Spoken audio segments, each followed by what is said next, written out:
చేయకూడదు, ఏది చూడాలి చూడకూడదు, తినాలి తినకూడదు, ఎలా మాట్లాడాలి మాట్లాడకూడదు. తండ్రి, ప్రతిదిన ఆయన మీ ఎందుకు భయం కలిగి ప్రభువా మీరు చూస్తున్నారనే భయంతో ప్రభు మీ వైపు చూడగలిగిన కృపతో నాయన నన్ను మమ్మల్ని నీకు నడిపితారు నమ్ముతూ దేవా మీ సహాయాన్ని కోరుకుంటున్నాం తండ్రి. ఈ భూమి మీద ఉన్నప్పుడు నాయన మేము ఎలా నడిస్తే రేపు మిమ్మల్ని చేరుకోగలుగుతూ మీతో తరతరాలు జీవించగలము. మీరు చూపించిన మార్గాలు నడుచుటూ మాకు సహాయం చేయండి అయ్యా. మీరు చూపించిన వాటిని మేము చూడాలి అయ్యా. మీరు పలకమన్న వాటిని మేము పలకాలి, మీరు వినమన్న వాటిని మేము వినాలి. ఆ కృపతో మమ్మల్ని నింపి వినే చెవులు గ్రహించే మనసు మాకు దయచేయండి ప్రభువా. భూమి మీద ఉన్నప్పుడే నాయన మీ మాటలు వినగలిగిన కృపతో నింపయ్యా. నా చెవికి వినుబుద్ధి పుట్టించండి అయ్యా. మీ మాటలు వినకుండా తొలగిపోయిన ప్రభువా అయ్యా, నేను దుష్ట సంబంధిగా మారిపోతాను నాయన. నీ మాటలు వినాలయ్యా, వాటిని నేను ఆలకించాలయ్యా, వాటిని అనుసరించాలయ్యా. అప్పుడే నాకు జీవితం ఉంది, అప్పుడే నాకు జీవం తరతరాలు బ్రతకగలుగుతాను. ఆ కృపతో నింపిన ఆయన యుగయుగాలు నన్ను ఏలాలను ఆశపడుతున్నావు అయ్యా. మీ ఆలోచనతో నింపి నడిపిస్తారని నేను తగ్గాలి, మీరు హెచ్చించబడాలి అయ్యా. మీ స్వరం వినపడితే మేము బ్రతుకుతాం అయ్యా. మృదులు సజీవులు ఎప్పుడు బ్రతకగలుగుతాం అయ్యా. అయ్యా, క్రీస్తు శబ్దం విన్నప్పుడే కదా నాయన అయ్యా. అయ్యా నా ప్రభు స్వరం విని ఆ చెవులు మాకు ఏమని, మా చెవులు తెరవమని వినే కృపతో నింపి నడిపిస్తారని నేను తగ్గాలి, మీరు హెచ్చించబడాలి. మీ నామాన్ని ఎలా కనపరచాలో నాకు సహాయం చేయమని అయ్యా. అయ్యా, వింటుండగానే మాట్లాడుతున్న మీ మాట వినడుగుతుండగానే అది వెలుగును తెలివిని కలిగించుటకు కృపనిచ్చి నడిపిస్తారని మీ హస్తాలకు అప్పగిస్తోడుగా యేసయ్య నామాన ప్రార్థించి నేను అడిగి పొందుకొని ఉన్నాం మా తండ్రి, ఆమేన్. కూర్చున్నా బిడ్డ. మన ప్రభు యేసుక్రీస్తు వారి యొక్క నామంలో మరి ఇవాళ యొక్క ఆరాధనకు వచ్చినట్టు మీ అందరికీ నా హృదయపూర్వకమైనటువంటి వందనాలు చెల్లిస్తున్నానని. మరి ఇంతవరకు మనతో ఉండి మరి ఆరంభం నుంచి కూడా ఈ సమయం వరకు పాటల ద్వారానో స్తుతి ఆరాధన ద్వారా సాక్ష్యం ద్వారాగా కంఠత వాక్యముల ద్వారాగా మరి మహిమ తెచ్చుకున్న దేవునికి మహిమ ఘనత ప్రభావం కలిగినట్టు చేతులెత్తి మరోసారి నామాన్ని స్తోత్రిద్దాం. స్తోత్రం స్తోత్రం స్తోత్రం స్తోత్రం స్తోత్రం స్తోత్రం స్తోత్రం స్తోత్రం స్తోత్రం స్తోత్రం స్తోత్రం స్తోత్రం స్తోత్రం స్తోత్రం. మరి సమయంలో దేవుని యొక్క మాటలు వినడానికంటే ముందుగా మనం గమనించాలి, దేవుడు మనలను 2021లో ప్రవేశపెట్టి మరి యొక్క 24వ తారీఖులో చేరుస్తూ వచ్చాడు. మరి ఇంతకాలంలో ఇన్ని రోజుల్లో మనం ఏం చేయగలిగామో, దేన్ని మనం ఎలా ఆత్మీయతలో కూడబెట్టగలిగాము, దేవుడు చెప్పింది మనం ఎలా చేస్తూ వచ్చామో ఒకసారి మనం ఈరోజు గమనించాలి. ఇన్ని రోజుల్లో మనం ఏమైనా చేయగలిగామా? ఈ 24 రోజులు, ఈ రోజుతో 24 రోజుల్లో ఏమైనా దేవుని కొరకు గడపగలిగామా, చూడగలిగామా, చేయగలిగామా అని ఒకసారి మనం ఆలోచిద్దాం బిడ్డరా.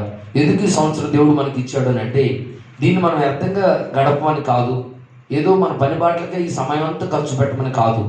అయితే దేవుడి ఉద్దేశం దీంట్లో మనం సాధించాల్సింది, మనం నేర్చుకోవాల్సింది ఏదో ఉంది. దాన్ని ఎంతవరకు నేర్చుకోగలిగాము, దాన్ని ఎంతవరకు నెరవేర్చగలిగామో మనం ఆలోచించాలి. ఎందుకంటే మనలో చాలామంది బిడ్డలు చూడటానికి చూస్తున్నారు కానీ వాళ్ళు కానట్లేదు, వినడానికి వింటున్నారు కానీ వారు గ్రహించట్లేదు.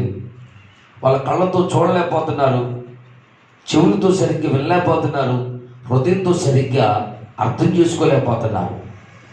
అయితే అలా వచ్చి అలాగే వెళ్ళిపోతున్నారు. నా ప్రియబిడ్డలారా, అలా ఉండొద్దు. మరి ఏం చేయాలంటే, నీకు అర్థం కానప్పుడు ప్రభువా అర్థం చేసుకుని ఆ కృపతో నన్ను నింపయ్యా అని అడగండి. ప్రభువా గ్రహించే కృపతో నన్ను నింపయ్యా అని అడగండి. ప్రభువా నా కళ్ళు తెరువయ్యా అని అడగండి. ప్రభువా నా చెవులు తెరువయ్యా, ఏంటో నాకు అర్థం కావట్లేదు ప్రభువా, రోజు ఒట్టికి పోతున్నాను అని నీ మీద నీకు బాధ కలగాలి. ఎందుకంటే ఏదైనా మనం ఒక మాటను గట్టిగా పట్టుకొని పోవాలి. ఇక్కడి నుంచి ఒట్టిగా బాగకూడదు. ఇవి పర సంబంధమైన మాటలు, మనం బ్రతికించే మాటలు. ఈ మాటలు అంటే పట్టుదలతో పట్టుకోవాలి. ఏదో విన్నాను పోయినానంటే నీకు ఒక మాట గుర్తుండదు.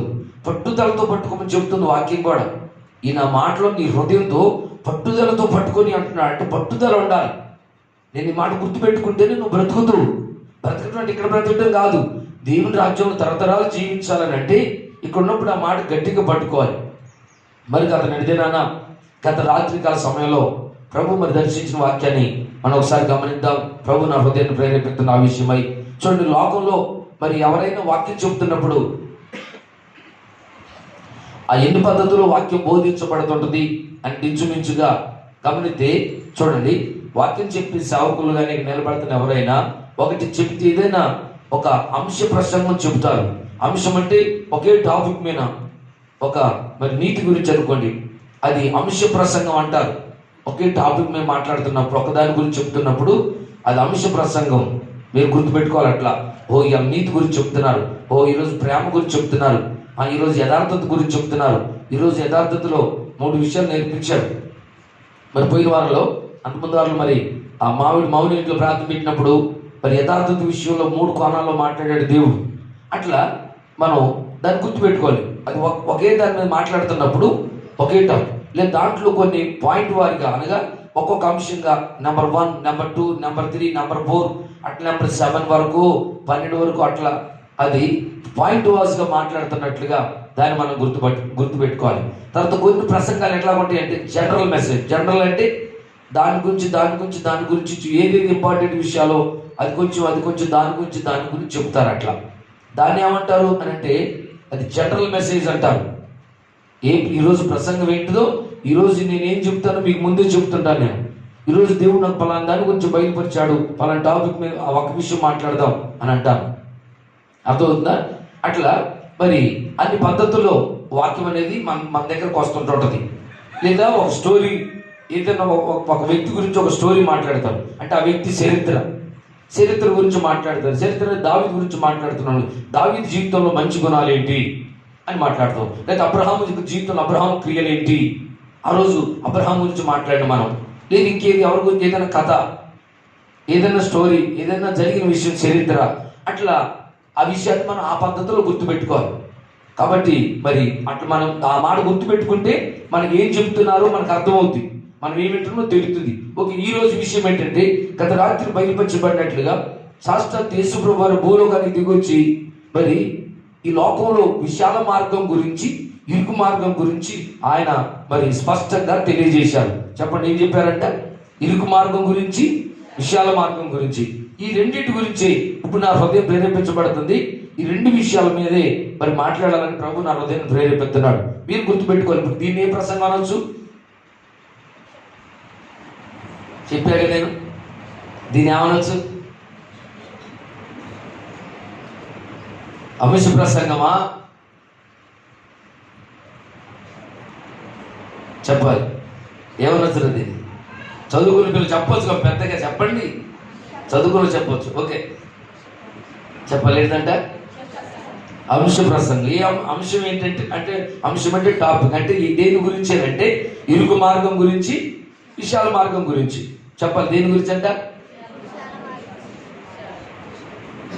అట్లా అని చెప్పేది అన్నట్టు చెప్పారు అంటే మంచి చెప్పండి.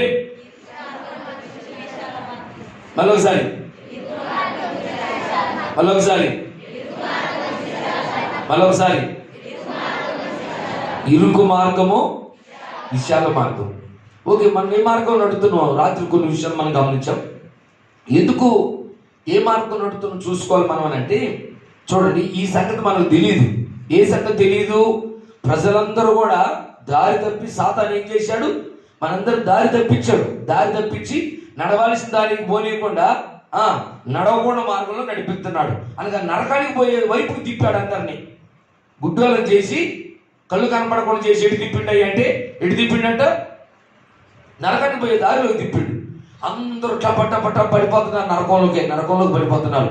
1000 మంది కూలిపోతున్నారు నరకంలోకి. అది చూసినటువంటి దేవుడు వేదనతో, బాధతో వేలాది దూతల్లో ఒక సవాలు ఇచ్చిరండి. మీలో ఎవరు వెళ్తారు? ఇదిగో ఇంతమంది నశించిపోతున్నారు నరకానికి, కాబట్టి వాళ్ళకి నరకం ఉంది.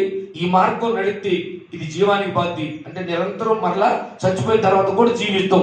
ఇదిగో ఈ మార్గం నడిస్తే నరకానికి పోతాం. యుగయుగాలకు నీ ఆత్మ ఏడసాస్తావు, రేపు ఆడసావాలి. యుగయుగాలు నరకంలో కాలుతుంది నీ ఆత్మ అని చెప్పి మనకి సంగతి తెలియదు. అయితే సాక్షాత్తుగా యేసు ప్రభువు శరీరధారిగా భూమి మీదకి దిగొచ్చి ఈ విషయాన్ని మనకు తెలియజేస్తున్నారు. ఆయన దిగొచ్చి ఆయన నోటితో ఆయన ఏం చెప్తున్నా, ఆయన ఉన్నవాడు నోటి మాటతో ఆకాశం కలుగునంటే కలిగింది, భూమిని కలుగును కాకంటే కలుగుతూ వచ్చింది. అంతటి గొప్ప దేవుడు ఆ నోటితో ఏం చెప్తున్నట్టే మామూలు విషయాలే చెప్పడు. ఆయన శక్తవారం సూర్యవారం పెట్టడం మనతో ఆయన చెప్పేది నిరంతరం ఉండే మాటే చెబుతాడు. మనకు శాశ్వతమైన దాన్ని మనకు ప్రకటిస్తాడు. మన దేవుడుకున్న పేరు ఏంటంటే ఆయన శాశ్వతుడైన దేవుడు. హల్లెలూయా చెప్పండి. ఎవరంటే ఆయన మన దేవుడు శాశ్వతుడు కనుక ఆయన చెప్పేది కూడా శాశ్వతమైందే చెప్తాడు. అబద్ధాలను చెప్పడం, మోసం చెప్పడు. అందుకే చూడండి, మత్తయి సువార్త 7వ అధ్యాయము 13వ వాక్యం మరొకసారి చదువుకుందాం. మత్తయి సువార్త 7వ అధ్యాయము ఇరుకు ద్వారమున ప్రవేశించుడి.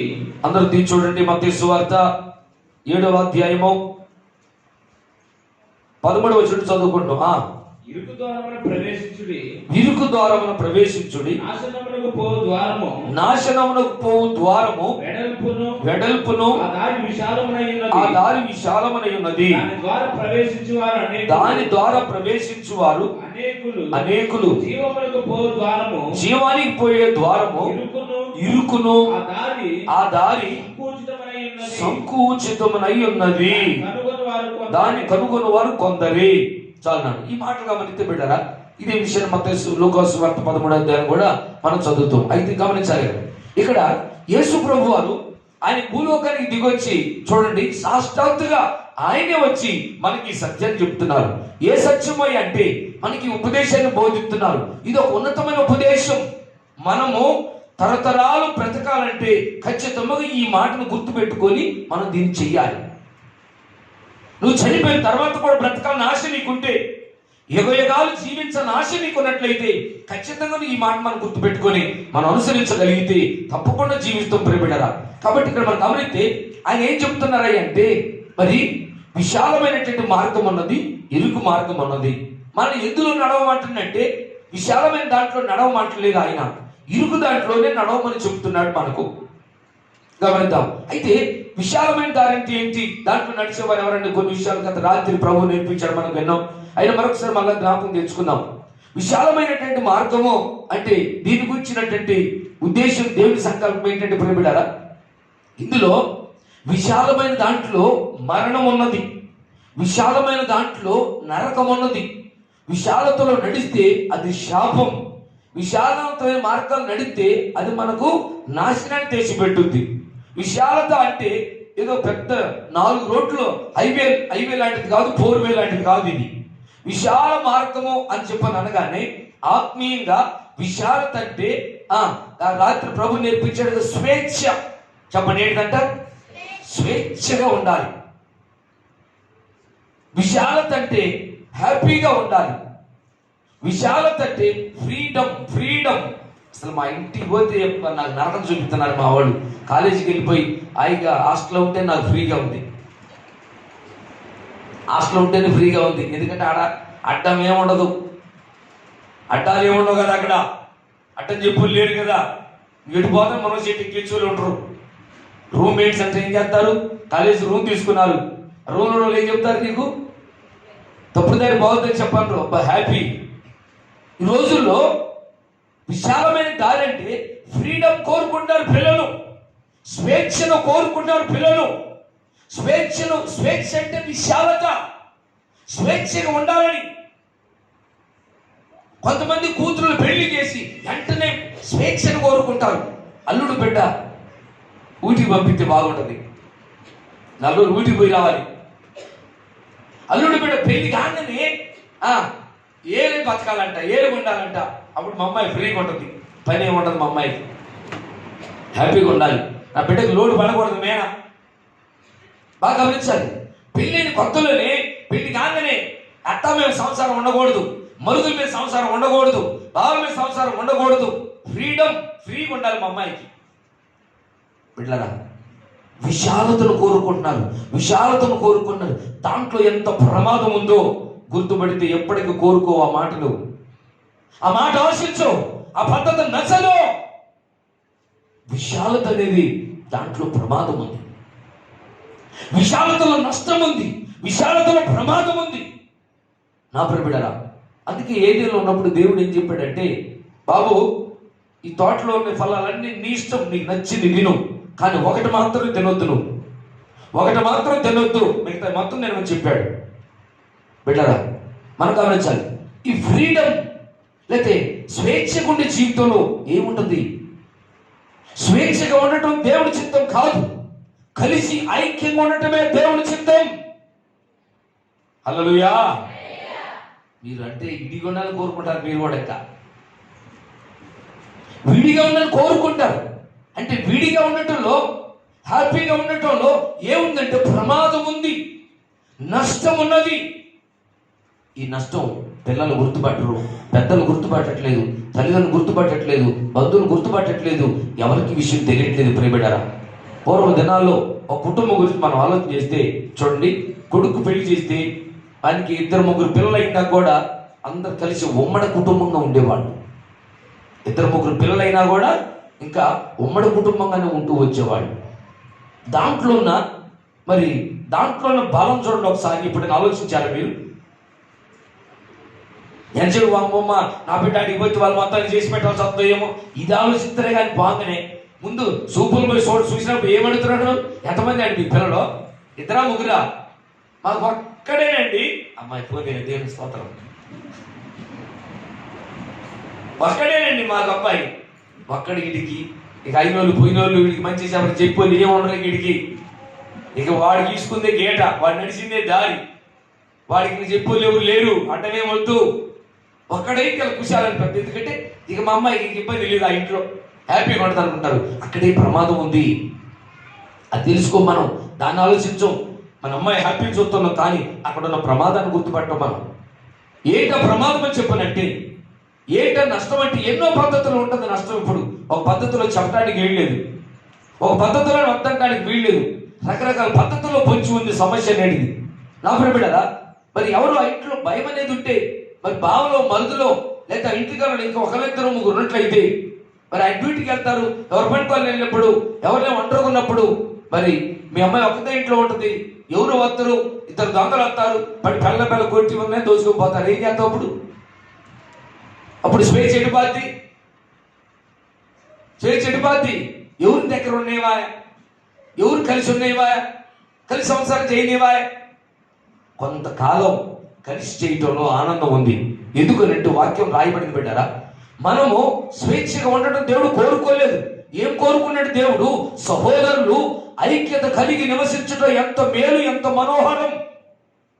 మనం ఐక్యతలో మేలుంది, ఐక్యతలో మనోహరం ఉంది, ఐక్యతలో జీవం ఉంది, ఐక్యతలో శాశ్వతమైన జీవం. చదువు ఒకసారి 133 కీర్తన ప్రారంభించి 3 వచనాలు ఉంటే చదువుకుని ఒకసారి. ఎందుకు మనము విడిగా ఉండకూడదంటే, ప్రేమిడ విడిగా ఉంటే నష్టమేంటో, ఐక్యంగా ఉంటే లాభం ఏంటో ఒకసారి చూడండి. సహోదరులు ఐక్యత కలిగి నివసించుట ఎంత మేలు, ఎంత మనోహరము. అది తల మీద పోయబడి అహరోను గడ్డం మీదుగా కారి అతని అంగీల అంచు వరకు దిగజారిన పరిమళ తైలం వలె ఉండును. సియోను కొండల మీద నుండి దిగివచ్చు హెర్మోను మంచు వలెను ఉండెను. ఆశీర్వాదమును శాశ్వత జీవమును. ఏంటిదంట? ఆశీర్వాదము శాశ్వతమైన జీవం అచ్చట ఉండవాలని యెహోవా సెలవిచ్చాడు. దేవుడు చెప్పండి ఎవరితో? ఆశీర్వాదంతో, శాశ్వత జీవంతో చెప్పండి. ఇదిగో మీరు లోకంలో ఎక్కడ ఉంటారంటే ఆడబడితే ఉండబాకండి. ఎక్కడ ఉంటారు ఏనండి? ఇదిగో ఎక్కడైతే ఐక్యత కలిగి ఉంటారో, సహోదరులైనా, అత్త కోడలైనా, అన్నాదమ్ములైనా, బంధు స్నేహితులు ఎక్కడైతే ఐక్యంగా ఉంటారో అక్కడ ఉండు నువ్వు. ఎవరితో చెబుతున్నాడు? జీవముతోను, శాశ్వతమైన జీవంతో, ఆశీర్వాదంతో చెబుతున్నాడు దేవుడు. మీరు అక్కడ ఉండాలి. గత కాలంలో ఒకసారి మనం చెప్పుకున్నాం. ఏం చెప్పుకున్నాం అంటే, ఒక అడవిలోనంటే 4 పశువులు నివసిస్తున్నాయంట. అవి 4 కూడా మరి ఏ ప్రతిఫలికి ఆ ఊరు మరి ఆ అడవిలో ఈ 4 ఆవులు నివసించే అడవిలో బయట క్రూరమైనటువంటి జంతువులు ఉన్నాయంట. దాంట్లో కనపడితే చంపుకొని తింటాయి. అట్లాంటి క్రూరమైనటువంటి జంతువుల మధ్యలో ఈ 4 స్వేచ్ఛగా బ్రతకాలంటే కుదరట్లేదు. అప్పుడు అవి ఏం చేస్తున్నాయంటే వాటిని ఒక్కొక్క దాన్ని ఎడదీసుకొని చంపి తింటున్నాయి ఆ క్రూర మృగాలు. అప్పుడు అనుకునే కదా, సరే మన వాళ్ళు అందరూ పోయారు, మన 4 మిగిలిన కాబట్టి మనమైనా ఒక నిర్ణయానికి వద్దాం.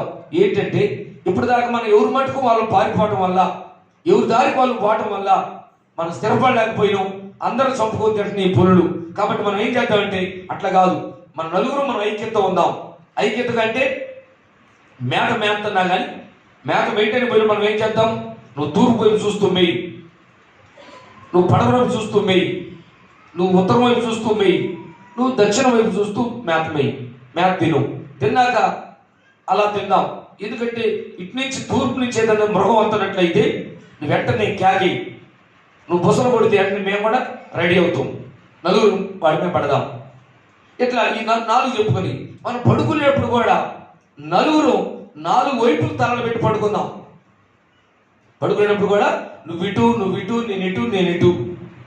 ఎటువైపు నుంచి మృగం వస్తుందో, ఎటువైపు నుంచి శరతుపులు వస్తుందో మనందరం నీ కనపడగానే నువ్వు ఒక్కదాన్ని రంకేయగానే నువ్వు క్యాకేయగానే మేమందరం ఎలక్ట్ అవుతాం, అందరూ రెడీ అవుతాం, దాని మీద యుద్ధం చేయొచ్చు. మనం నలుగురం బుసలు కొడుతూ పోయినట్లయితే అది మనం ఏమి చేయలేదని చిన్నపిల్లలు చదువుకునే పాఠాల్లో 1వ తరగతి 2, 3 తరగతుల పిల్లలకి 5వ తరగతుల పాఠాల్లో ఈ పాటలు నేను కూడా చదివినా, మీరు కూడా చదువుకొని ఉంటారు. ఎందుకు నేను మాట చెప్పినంటే ఆ 4 పశువులు ఐక్యతతో ఉన్నంత వరకు వాటిని ఏది కదిలించలేకపోయింది, ఏ క్రూర జంతువు కదిలించలేకపోయింది. ఈరోజు మన జీవితంలో కూడా దేవుడి ఉద్దేశం ఏంటంటే నువ్వు ఐక్యంగా ఉండాలి, ఒంటరిగా ఉండటం కోరుకోకూడదు, స్వేచ్ఛను కోరుకోకూడదు. మనకు ఒక తల ఉండాలి, తలను ఆనుకొని మిగతా వేళ పని చేయాలి. మనకు పెద్ద ఉండాలి, మనకు నాయకుడు ఉండాలి, మనకు తండ్రి ఉండాలి, ఆ తండ్రిని గౌరవించాలి. మనకు తల్లి ఉండాలి, ఆ తల్లి మాట గౌరవించాలి, ఆ తండ్రి మాటకు లోబడాలి. అంతే తప్ప నాకు అయ్యలేడు అమ్మలేడు నా దేవుడు లేడు నా బతుకు నేనే బతుకుతా అని అంటే నువ్వు ప్రమాదంలో పడతావు. ఒక రోజున ఆలోచించి ఏది మంచిదో దేన్ని ఎలా చేయాలో మనం ఆలోచించాలి. ఇవి ఐక్యంగా ఉన్నంత వరకు దీన్ని ఏది కదిలించలేకపోయింది. అయితే ఒక రోజు అనుకోక నీటిలో కూడా ఒక పరసంది వచ్చింది. ఏంటంటే మేత మేసే కాడ ఒక తూర్పు పక్క మేతలు సరికల్లా నీళ్లు పైనుంచి గిన్నె తూర్పు కలిసి అది మేత మేసేకి వెళ్ళి చక్కగా పచ్చగా బాగా ఉంది. ఇటు చెప్పులు కలుపునట్టు తిన్నది ఒకతే. తినేసరికల్లా మిగతా వాటికి బాధ తెచ్చింది. చూడు వీడు మనతో ఊరుకుని ఎంత స్వార్థం చేసాడు, మనం చెప్పకుండా అక్కడే తినొచ్చిందని చెప్పి ఆ రోజు కాస్త బాగా మిగతా 3 అలిగిని ఈయన మీద మొగం మాడుచుకున్నారు. మొగం మాడుచుకొని మరి ఈయన ఇటు తిరిగి పడుకుంటే తూర్పుకెళ్ళి పడుకుందంటే ఇది బాగా మేక మేసి వచ్చింది. మాకు చెప్పకుండా మేసి వచ్చింది. ఈ కూడా ఏం చేసింటే మేము ఎందుకు చూస్తాం, మేమని నీకే తిరుగుకొని ఈ కూడా ఇటే తిరిగి పడి ఇక ఏదో వాడు రానే వచ్చి వేసి దెబ్బకి ఎగరేసి ఒకటి లేపుకొని పోయాడు. బిడ్డలారా, ఎందుకు నేను మాట చెప్పానంటే మన ఐక్యతను కోల్పోతే మనకి ఎదురయ్యే పరిస్థితులు అది. అందుకే దేవుడు ఉద్దేశం కూడా ఏంటంటే నేను స్వేచ్ఛగా ఉండను కోరుకోవట్లేదు. దేవుడు స్వేచ్ఛగా ఉండాలి. ఎప్పుడంటే దేవుడిలోనే మనకు స్వేచ్ఛ, ఐక్యతలోనే స్వేచ్ఛ. కాబట్టి నా ప్రేమిడరా కుటుంబ జీవితమైన కొంతమంది తల్లులు భర్తలు చెప్పకుండా ఏదో చేయాలని ఆలోచిస్తారు. అది తప్పు. అలా కాదు, నువ్వు ఏం చేసినా కలిసి చేయండి. భర్తలారా మీరు ఏ పని చేస్తున్నావు మీరు కలిసి మాట్లాడుకొని రేపు మరి అమ్మాయికి పెళ్లి చేద్దాం అనుకుంటున్నాం, ఏం చేద్దామమ్మా, ఏం చేద్దాం ఏమండి, ఎట్లా మన దగ్గర ఎంత ఉన్నాయి, మనం ఎంత అప్పు తెచ్చుకోవాలి, ఎంత బద్దు తెచ్చుకోవాలి, లేదు మనం ఇల్లు కట్టుకుందాం అనుకుంటున్నాం, మన దగ్గర ఎంత ఉంది, మనకి ఎంత బయట తెచ్చుకోవాలి, అప్పు ఎంత తెచ్చుకుందాం, మన కాడ ఎంత ఉంది, ఎంత వేద్దాం అని ఇద్దరు కలిసి కూర్చొని మాట్లాడుకోండి. నీకు చెప్పేది ఏందమ్మా ఆడ మనిషి బా అక్కడ చూసబా అన్నట్లుగా ఆమెను అనకూడదు. మరి ఆయన చెప్పేది ఏంది అంత నాదే పెత్తనం మా ఇంట్లో అన్నట్లుగా నువ్వు ఉండకూడదు. ఇలా ఉన్నట్లయితే బిడ్డారా ఆ ఇల్లు అనగా మరి ఒకరికొకరు వ్యతిరేకంగా ఉన్నట్లయితే ఒకరి మీద ఒకరు సాడీలు చెప్పుకున్నట్లయితే ఆ ఇల్లు ఎప్పటికీ పూరేకదు. ఆ ఇల్లు ఎప్పటికీ మరి జీవించలేరు వాళ్ళు. ఆ ఇల్లు ఆశీర్వదించబడదు, ఆ కుటుంబం దీవించబడదు. ఏ కుటుంబంలో అయినా ఐక్యత అనేది చాలా ప్రాముఖ్యమైనటువంటి విషయం. అందుకే దేవుడు మరి చెబుతున్న మాట ఏంటి, విశాలమైన మార్గంలో, విశాలత అంటే స్వచిత్తమని అర్థం, స్వేచ్ఛ అని అర్థం, సొంత చిత్తమని అర్థం, సొంత ఆలోచన అర్థం, ఒంటరిగా ఉండాలని అర్థం, ఫ్రీడమ్ ఉండాలని అర్థం, ఏకంగా ఉండాలని అర్థం, విడిగా ఉండాలని అర్థం. బిడ్డరా అలా విశాలత అంటే విడిగా ఉండుట, విశాలత అంటే స్వేచ్ఛగా ఉంట, విడిగా ఉంటే ఫ్రీడమ్గా ఉంట. దీన్నే విశాలమైన మార్గం అంటారు నా ప్రియ బిడ్డరా. ఇది అందుకే మీరు గుర్తుపెట్టుకోవాలి, పిల్లలతోనైనా పెద్దలతోనైనా. పిల్లలారా మీరు పెద్దలై మీకు పెళ్లి చేసి మీ పిల్లయ్యేంత వరకు కూడా మీరు తల్లిదండ్రుల యొక్క మాటలకు లోబడి జీవించండి. ఆడపిల్లైనా మగపిల్లైనా అప్పుడే మీ కుటుంబంలో ఐక్యతను చూడగలుగుతారు. మనం ఐక్యత కలిగి నివసించినట్టయితే అక్కడ జీవం ఉంటుంది, అక్కడ ఆశీర్వాదం ఉంటుంది.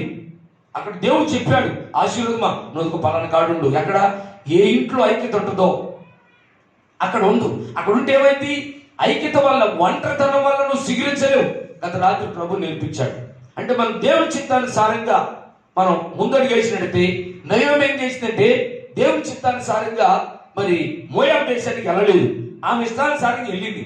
వెళ్ళిపోయిన తర్వాత ఏమైందంటే మొత్తాన్ని నష్టం కొని తెచ్చుకుంది, భర్తను పోగొట్టుకుంది, ఇద్దరు కొడుకులను పోగొట్టుకుని రిక్తురాలుగా మళ్ళీ స్వదేశానికి బయలుదేరింది. స్వదేశాన్ని బయలుదేరినప్పుడు మళ్ళీ ఒంటరిగానే బయలుదేరింది. మళ్ళీ పోయినప్పుడు భర్త పిల్లలు తీసుకుపోయిందిలే కానీ దేవుడి చిత్తంలో పోలేదు, సొంత ఆలోచనతో పోయింది.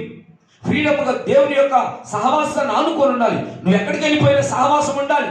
మీరు ఎక్కడికి వెళ్ళిపోయినా ముందు ఎత్తుకోవాల్సింది ఏంటంటే ఎక్కడ మనకు సహవాసం ఎక్కడుంది, నేను వెళ్ళే మందిరం ఎక్కడుంది, మనకు మా సహవాసం ఎక్కడుంది, మహిమ గల ప్రార్థన మందిరం ఎక్కడ ఉందా దగ్గరలో, లేదా ఫోన్ చేసి అడగాలి, అయ్యా నేను పల్లెటూరు వెళ్దాం అనుకుంటున్నాను, అయ్యా అక్కడ నెలపాటు ఉంది అనుకుంటున్నాం మేము, మరి ఏమైనా అక్కడ మన దగ్గరలో సహవాసం ఏదైనా ఉందా, లేదా నన్ను ఎడుకోమంటా చెప్పండి.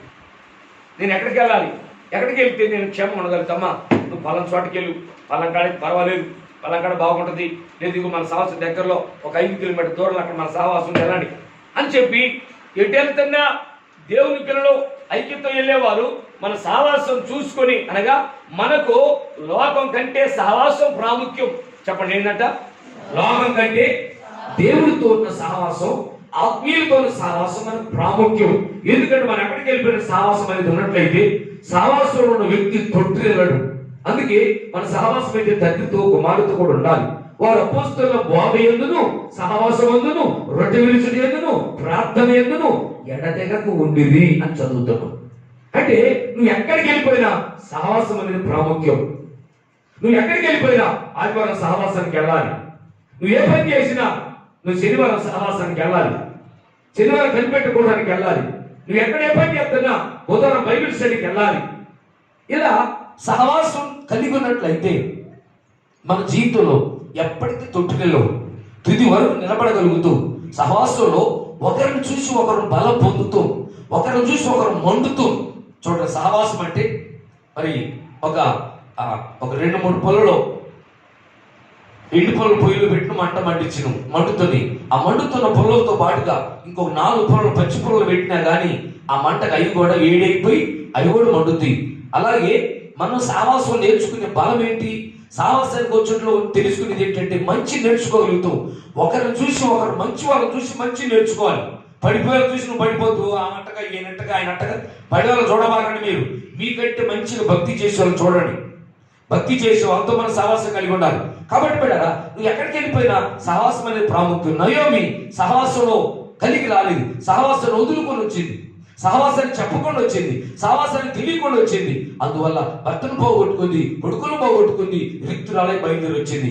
అయినప్పటికీ తిరిగి మరలా ఒంటరి వస్తున్నప్పుడు దేవుడికి ఆమె ఒంటరి పంపించే ఇష్టం లేదు కాబట్టి రూతు మనసును ప్రేరేపించాడు దేవుడు. రూతు మనసును ప్రేరేపించినప్పుడు, అమ్మా నీ జనం నా జనం, నీ దేవుడు నా దేవుడు, నువ్వు ఎక్కడుంటే నేను అక్కడ ఉంటాను, నువ్వు ఎక్కడ చేస్తే నేను ఎక్కడ చేస్తా, నేను ఎక్కడ బాధ పెడతాను నన్ను అక్కడే బాధ పెట్టాలి, మరణం తప్ప నిన్ను నన్ను ఎవరు ఎడదీయకూడదు అని చెప్పి రూతులో దేవుడు ఒక స్థిరమైనట్టు మనసును తీసుకొచ్చాడు. అప్పుడు నయోమితో కూడా బయలుదేరింది. వీళ్ళు ఇద్దరు కలిసి నివసించడం వల్ల, అత్తా కోడలు నివసించడం వల్ల ఆ కుటుంబాన్ని దేవుడు మరలా సిగురింపజేసినట్లుగా మనం చదువుతున్నాం. కారణం ఏంటంటే అదే అత్తా కోడల మధ్యలో ఐక్యత ఉండాలి. ఈ రోజుల్లో ఇది లేదు. అత్త అంటే కోడలు పడదు, కోడలంటే అత్తకు పడదు. ఇద్దరికే పెద్ద సమస్య. ఇంకేదండి, మీ దగ్గర దేవుడు ప్రేమ ఏది, ఆ దేవుడు మంచితనం ఏది, ఆ దేవుడు మర్యాద ఏది, ఆ దేవుడి ప్రేమ ఎలా చూపించగలుగుతున్నాం మనందరం దేవుని బిడ్డలం. నేను ఒక రోజున అమ్మగారు ఒక దైవం ఒక వర్తమానం వింటున్నాను. వర్తమానం అంటే ఏమి వింటుందమ్మా అని చెప్పి నేను చూసిన, ఏంటి అసలు వినేది ఎట్లా ఉంది తగిలి అని చెప్పి నేను చూస్తే ఏంటంటే ఒక 4 తాగుబోతులు ఉన్నారంట. ఎవరంట వాళ్ళు, ఎవరంట మరి బాబు వాళ్ళ ఆయన తాగుబోతుడు ఏమో మరి నాకు తెలియదు సంగతి. ఏంటంటే ఏం జరిగిందంటే ఆ 4 ఏం చేశారా అంటే ఇక ఒక మీటింగ్ వేసుకున్నారట నైట్ 10 ఏదిరా నాయన నాకన్నా ఇంటికి పోతే సుఖాలు చూడాల్సి వస్తుంది, సినిమా ఇంటి కాడ మాకు అని అంటే, ఏదిరా నీకేమవుతుందంటే ఏది నాయన ఇంటికి పోతే మా ఏమంతో ఇక ఇంటికి పోయి పాటు పాల్చాం, నేను పోయేసరి తల్లు బిల్లు వేసి కాడ పెడతాను ఒక్కరు తీరురా, నేను సరిగా బయట పండుగ పడుకోవాల్సి వస్తుంది రా అన్నట. ఈ కూడా అన్నట్టు కదా నీకడ కట్టిన ఇంటికాడ బయట పడుతున్నావు పోయి, ఇక నాకైతే ఇట్లా మధ్యలో మేళమే వదినట్లా నేను పోయే పాడుకు మన తలుపు అయితే తీస్తుంది కానీ చిన్నవాడ పెద్ద లేరా వచ్చిండ్రా అని అంటది. ఇక మొత్తం లేత పెళ్ళ పాత్ర నన్ను తగిలి ఈ దెబ్బకి తాగి సుఖ కాత దిగిపోయి ఆ కొట్టి కాడ పడుకుని మంచం లేదు, పోలేదు, కంచం లేదు, ఏం లేదు, నాయన నా పని ఉంటుంది ఇంట్లో అని ఆడు చెప్పి ఇంకోటి చెప్పిండట, నీదన కొద్ది నాయన నాది ఇంకా దారుణం అన్నట్ట. నీ స్టోరీ ఏంటంటే, నా స్టోరీ ఏంటంటే, నేను పనికి పోతున్నా, పనికి పోతే నేను పనికి పోయిన డబ్బులు తీసుకునే ఛాన్స్ కూడా లేదు. నేను పనికి దిగక ముందే మా ఏమన్నా వస్తుంది, మా కొడుకన్నా వస్తుంది, ఎవరో ఒకరు వాళ్ళే తీసుకొని పోతారు డబ్బులు. ఆ ఇచ్చారంటే ఏంది ఇచ్చారంటే, ఏ పోతే నాకు అక్కడే పడతాయి తను, ఏ పోతే నన్ను అక్కడే వాయిస్తున్నారు. ఏం చేయాలి మరి? ఇక ఈ సంగతి చెప్పిన వాళ్ళే తీసుకుపోతారు. నేను ఏమన్నా ఎగస్ట్రా పైన ఒక గంట అరగంట చేస్తే ఆ 15 తీసుకొని వస్తున్నారు మీ దగ్గర సావాసానికి అని ఈయన చెప్పాడు. ఇంకొక ఆయన చెప్పాడు, మరి అయితే మీ అందరికంటే నాదే బెస్ట్ అన్నాడు. నీ దగ్గర బెస్ట్ అంటే ఏం లేదు, అసలు నేను ఇంటికి పోతే మా దడలు ఆడుతాడు. నేను ఏ టైంకి పోయినా నేను చెప్తే బాగాలేదు, అమ్మగారు చెప్తే బాగుంటుంది కదా. రేపు మంగళవారం చెప్పిద్దాం, శ్రేల మీటింగ్ చెప్పిద్దా, ఇప్పుడు చెప్పదు వచ్చారు చెప్పిద్దాం అని. ఇక మొత్తానికి ఆడు నాలుగో స్టోరీ చెప్పాడు. ఏ స్టోరీ చెప్పిండంటే, అరే మీకంటే నాది చాలా బెటర్ అండి. ఏందిరా అసలు నా లైఫ్ మీకు లేదురా అండి. నువ్వు అంత అబద్ధం చెప్తున్నారండి. ఎందుకంటే మీరు వచ్చి చూడండి అసలు ఒకసారి. ఇప్పుడు మనకి 1 గంటకు పోదాం, మా ఇంటికి రండి. 1 గంటకు బాగానే తలుపు తీస్తుంది. తలుపు తీయటం కాదు, నేను పోయేసరికి మొత్తాల్లో కూర్చొని ఉంటుంది, నా కోసం రెడీగా చూస్తుంటది. బాగానే ఏమండి వేడి నీళ్ళు పెట్టాను అంటది. వేడి నీళ్ళు పెట్టిన తర్వాత ఏమండి మరి ఇప్పుడు ప్రస్తుతానికి అయితే ఇంతకుముందు వంట చేసా, మరి తింటలా నీకు ఇంకా వేడి చేయమంటవా అంటే, నేను ఏ చేయమంటే చేసి పెట్టాలి. అప్పుడే చేసి పెట్టింది 1 గంట అయింది, తింటా. మరి పడుకో ముందు పండెత్తనా పడుకొని ఏం చేద్దా, కాస్త నూనె తీసుకురా కాళ్ళతో అంటే, ఏమంటే నూనె రాశాను కాళ్ళకి ఏమన్నా ఎగస్త ఒక్క మాట కూడా మాట్లాడదు. నేను ఎంత దాయిరని ఎంత ఖర్చు పెట్టి ఒక్క మాట మాట్లాడగలను మా యావ. అవునారా? అవును. నువ్వు అంత డూపు చెప్తులేరా, నువ్వు అంత అబద్ధమే. నేను నిజం చెప్పేది కాదు, మీరు చూసుకోండి. అయితే అబ్బాయి మీ ఇంటికి మా ఇంటికి రండి. నిజంగానే తాగుబోతులు మొత్తం కలిసి ఇంటికి రానే వచ్చారు. వచ్చేసరికి అప్పటికే 11 అవుతుంది. ఇది వచ్చారు పాప మా మహాతల్లి, ఆమె కూర్చొని ఉందంటే ఇంకా ఎదురు చూస్తుందంట. దాసు ఎదురు చూస్తుంది, ఎప్పుడు వస్తున్నా దేవదాస్ అని ఎదురు చూస్తుందంట. ఎదురు చూస్తుంది నిజంగానే. మీరు బాగా అవగోలు వేసిందంట.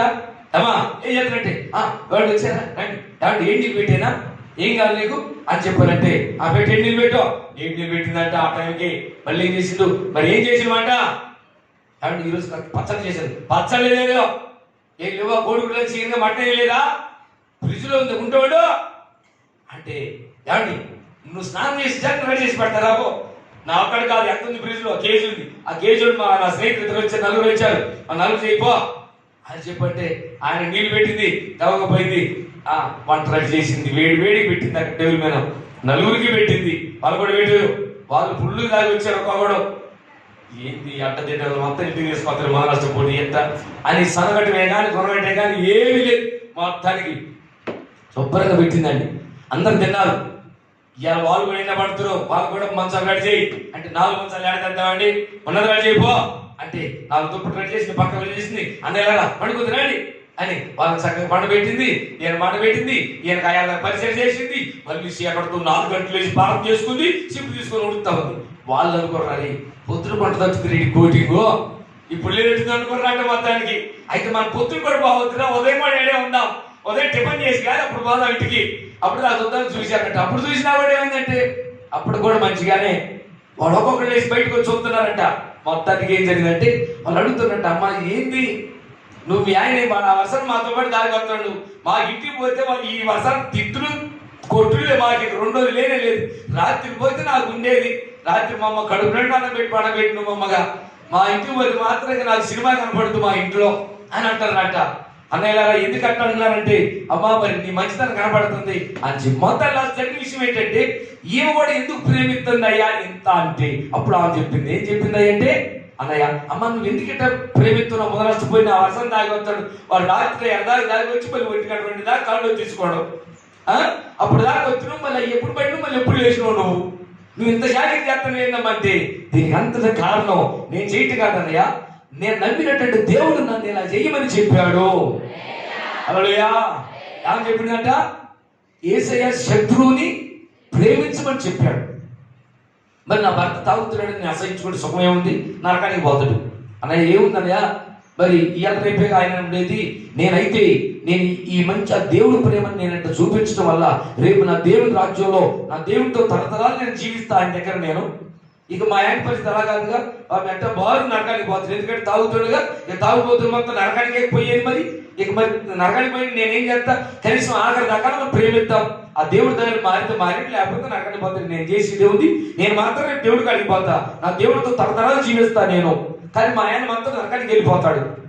అందుకే నేను ప్రేమిస్తున్నా. ఎట్టా రేపు నరకానికి పోతుంది ఆయన, రేపు మాపో పోతాడు, రేపు మాపో చస్తాడు అనేసరికి అలా ఆడికనిపింది. అంటే నేను తాగి నేను చచ్చి నేను నరకానికి పోతే మా ఏమో దేవుడికి అడిగిపోద్దా, అయితే నేను కూడా కలిసి తాగడానికి వెళ్ళేదని ఏమా లేచాడు కాబట్టి బయటకు వచ్చినట్ట. సరే నేను చాలా చెప్పట్లేదు, పై చెప్పలే నేను. అమ్మగారు మీకు రేపు ఎవరైనా చెప్తారు ఇద్దరు కానీ సరే మీటింగ్లో. సరే గమనించాలి. ఇక ఏం చేసినట్ట, ఆ గవ్వలు లేచి వచ్చి ఏమా మరి ఏంటి నువ్వేం పరలోకం పోవాలి, నేను నరకం పోవాలా అన్నట్ట. మరి నేను కాదండి బైబిల్ చెప్తుంది కానీ తాగుబోతులంతా నరకానికి పోతారని బైబిల్ ఉందండి అని చెప్పాలంట. అంటే మరి నేను పరలోకం అంటే నేనేం చేయాలి, మీరు కూడా నాతో పడితే మరి పర్లేదు. మరి నీతో పాటు రావాలంటే మరి నువ్వు ఆడిపోతావు తెలిసి చచ్చిపోద్దని. ఎప్పుడు చచ్చిపోయేది, రేపే. రేపు నేను కూడా నీతో పాటు చచ్చిపోతా. హల్లెలూయా. అయిపోయింది. ఇక తాయి మీద మొత్తం దిగిపోయింది. అయితే మా భార్యలు కూడా ఇట్లా చేయాలంటే మా ఆమెను కూడా రేపు నుంచి నేను ఖచ్చితంగా చర్చికి పంపించాలి. నేను అడ్డు చెప్పకూడదు. నలుగురు పోయి ఆ పని చేశారట. వాళ్ళు పోయి వాళ్ళు మారారు, వాళ్ళతో పాటు వీళ్ళు మారారు. ఎందుకు చెప్పిందంటే ఐక్యతలో ఉన్నటువంటి అనగా దేవుని ప్రేమలో ఉన్నటువంటి మాధుర్యం అది. దేవుని ప్రేమతో మనం కూడా సాహసం కలిగి ఉంటే చూడండి కదా. వీళ్ళు మరి ఇక్కడ రూతు నయోమి జీవితంలో ఒంటరిగా ఉండటం వల్ల ఆ దేవుడితో ఉన్న ప్రేమను కనుపరచకపోవడం వల్ల, దేవుని ప్రేమను మనం కలిగి ఉండకపోవడం వల్ల ఇలాంటి పరిస్థితి ఎదుర్కొని మంచి వారు మనం పోగొట్టుకుంటాం, నరకం పాలు చేసుకుంటాం. అలా కావద్దు. ఆఖరి వరకు ప్రేమిద్దాం దేవుని బట్టి. దేవుడు ఎట్లా ప్రేమించాడో మనం కూడా అలాగే ప్రేమిద్దాం. ఇక్కడ గమనిస్తే రూతు జీవితంలో నయోమి జీవితంలో వారు ఐక్యతతో ఉండటం వల్ల తిరిగి మరలా కూలిపోయిన నయోమి కుటుంబం మరలా ఆయన నామం కట్టబడుతూ సిగురించింది.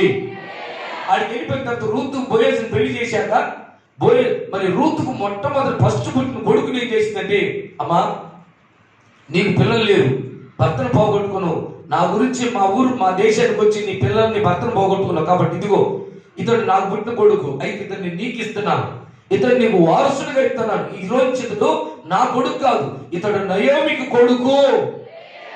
హల్లెలూయా. మళ్ళీ నయోమి కుటుంబం ఆరంభించబడింది ఆయన నామంలో. కాబట్టి ఎందుకు నీ మాట చెప్పంటే ఐక్యతలో ఏముందంటే ఏముందంటే జీవం ఉంది. ఐక్యతలో ఏముంటది, శాశ్వతమైన జీవం, ఆశీర్వాదం ఉంటుంది అక్కడ. నయోమి కుటుంబం వల్ల సిగురించింది. ఇక నయోమికి లేరందుకుంది. నా బతికింతేనేమనుకుంది నయోమి, నా బతికి ఇంకా మొత్తుపోయింది, మొత్తు బారిపోయింది. నేను మరి చెట్టు మొత్తునైపోయి ఆ కొమ్మలని పోయింది, ఎండిపోయిన మొత్తును అనుకుంది. ఎండిపోయిన మొత్తును కూడా మరలా దేవుడు సిగురింపజేశాడు. హల్లెలూయా. కాబట్టి నా ప్రియమైన గమనిద్దాం. ఈరోజు మనం నేర్చుకున్న విషయం ఏంటంటే స్వేచ్ఛ అనేది విశాలమైన దాన్ని ఎప్పటికీ కోరుకోబాకండి. ఐక్యతనే కోరుకోండి, కలిసి ఉండటమే కోరుకోండి. కలిసి ఉండటంలోనే బలం ఉంది. దాంట్లో మనం కోరుకుంటే ఐక్యత అనగా విశాలమైన మార్గం, స్వేచ్ఛ మార్గం నడిపితే అది నరకానికి పోయే దారి. స్వేచ్ఛగా ఉండాలని చెప్పి మీ అందరూ పరిచయమే. లూకాసు వార్తలో 15వ అధ్యాయంలో మరి అక్కడ 3 స్టోరీలు ఉంటాయి. వాటిలో ఒక లాస్ట్ ఏంటంటే 11 వచ్చిన ఒక ఆయన కనపడతాడు. ఒక తండ్రికి 2 కొడుకులు ఉన్నారంట. వారిలో ఒకడు ఏం చేశాడంటే తండ్రి ఆస్తిని పంచుకొని దూరదేశానికి వెళ్ళిపోయి ఇడిగా ఉండాలని చెప్పి ఆశపడ్డాడు. ఒంటరిగా బ్రతకాలను కోరుకున్నాడు, స్వేచ్ఛగా ఉండాలని ఆశించాడు. అందువల్ల ఏమైపోయింది అంటే వాడు అడిగి వెళ్ళిపోయిన తర్వాత ఆ డబ్బంతా ఆ ఉన్నదంతా దుర్వ్యాపారానికి ఖర్చు పెట్టి డబ్బులన్నీ అయిపోయింది. ఆ దేశంలో కరువు వచ్చింది. ఆకలితో బాధపడుతున్నాడు. బాధపడి ఎవరి దగ్గర వెళ్ళిపోతే ముందు పెడతారంటే కాళ్ళు చేతులు ఎవరు పెడతారు ముంద, కాళ్ళు చేతులు లేకపోతే పెడతారు అనుకోవచ్చు. అయితే వీడు పని చేసాడు. అయ్యా మరి నేను పని చేస్తాను, నాకు ముందు అన్నం పెడతారా అన్నాడు. నేను పెడతానండి. ఒక ఆయన పెద్ద 10 మంది ఉంది, ఇదిగో దీన్ని కాసుకో కాబట్టి నేను పెడతాను అన్నాడు. తీసుకుని వెళ్ళిపోయాడు. ఈ పందులు ఇసుకుంటే మధ్యాహ్నం పంపిస్తే చూస్తే మధ్యాహ్నం అన్నం పంపించలేదు. ఆ పందులకి తౌడు పెడతారు మధ్యాహ్నం, అది పంపిరా, ఏం పంపించలేదు. అతని పరిస్థితి ఏమైందంటే అప్పుడు అనుకున్నాడు, ఎందుకు వచ్చింది కర్మ నాకు ఇది. మా నాన్నగారి ఇంట్లో మా తండ్రి దగ్గర అయితే అనేక మంది కూలి వాళ్ళకి మా నాన్న కడుపు నిండా అన్నం పెడతారు. వాళ్ళు నేను ఇంత శాఖ చేసినా నాకు కడుపు నిండా ఓ పెట్టలేదు. ఏంది నేను మళ్ళీ మా ఇంటికే పోతా, మా నాన్నగారికే పోతా, నేను అక్కడే ఉంటా, మా నాన్నతో కలిసి చచ్చినాక నేను ఎప్పుడు ఇక్కడ బయటికి రాను, నేను ఎప్పుడైతే ఏరుండాలో కోరుకోను, మా నాన్నతో కలిసి ఉంటాను. ఎందుకనంటే ఐక్యంగా ఉండటం వల్ల మరి కడుపు నిండా అన్నం దొరుకుద్ది. నేను ఈ వంట వల్లగా డబ్బులన్నీ ఖర్చు పెట్టుకున్నాను, ఆగమైపోయింది. నా బతికేందుకు ఇంత పందులు తినే పొట్టుతో కూడా నా కడుపు నిండకుండా అయిపోయింది నా పరిస్థితి. ఇట్లా ఇడిగా రావటం వల్లనే కదా, బయటికి స్వేచ్ఛ ఉండటం వల్లనే కదా నాకు ఈ గతి ఏర్పడిందని చెప్పి వాడు తప్పు తెలుసుకొని వాడికి బుద్ధి వచ్చినప్పుడు తిరిగి ఇంటికి వచ్చాడని మనం చదువుతున్నాం బిడ్డరా. అనగా విడిగా ఉండటంలో నువ్వు నష్టపోయేటువంటి పరిస్థితులు ఇంకా ఎన్నో కనపడుతున్నాయి మన జీవితాల్లో. చూడండి, కొత్తగా పెళ్ళైంది, పెళ్ళైన తర్వాత ఇద్దరే ఉంటారు. ఇద్దరు ఉన్నప్పుడు ఒక అబ్బాయి ఒక అమ్మాయికి జన్మనెత్తుంది. జన్మెత్తి ఆడికి ముక్కులు తోడడం తెలియదు, ఏమంటే వాడు పెళ్ళాలు తోడటం తెలియదు. తెలుసా తెలీదా? ఎందుకు చెప్పండి.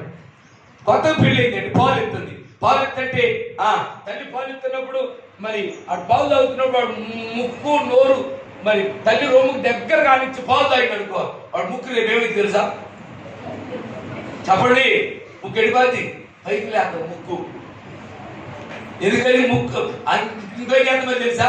ఇక పండు పెట్టి ఒక శంబల మాట పెడుతుంది, ఈ తలకాయ ఇక్కడ సొట్టపాది, సొట్ట మొహోడు అవుతుడు, మరి ఆ సట్టి ముక్కోడు అవుతుడు.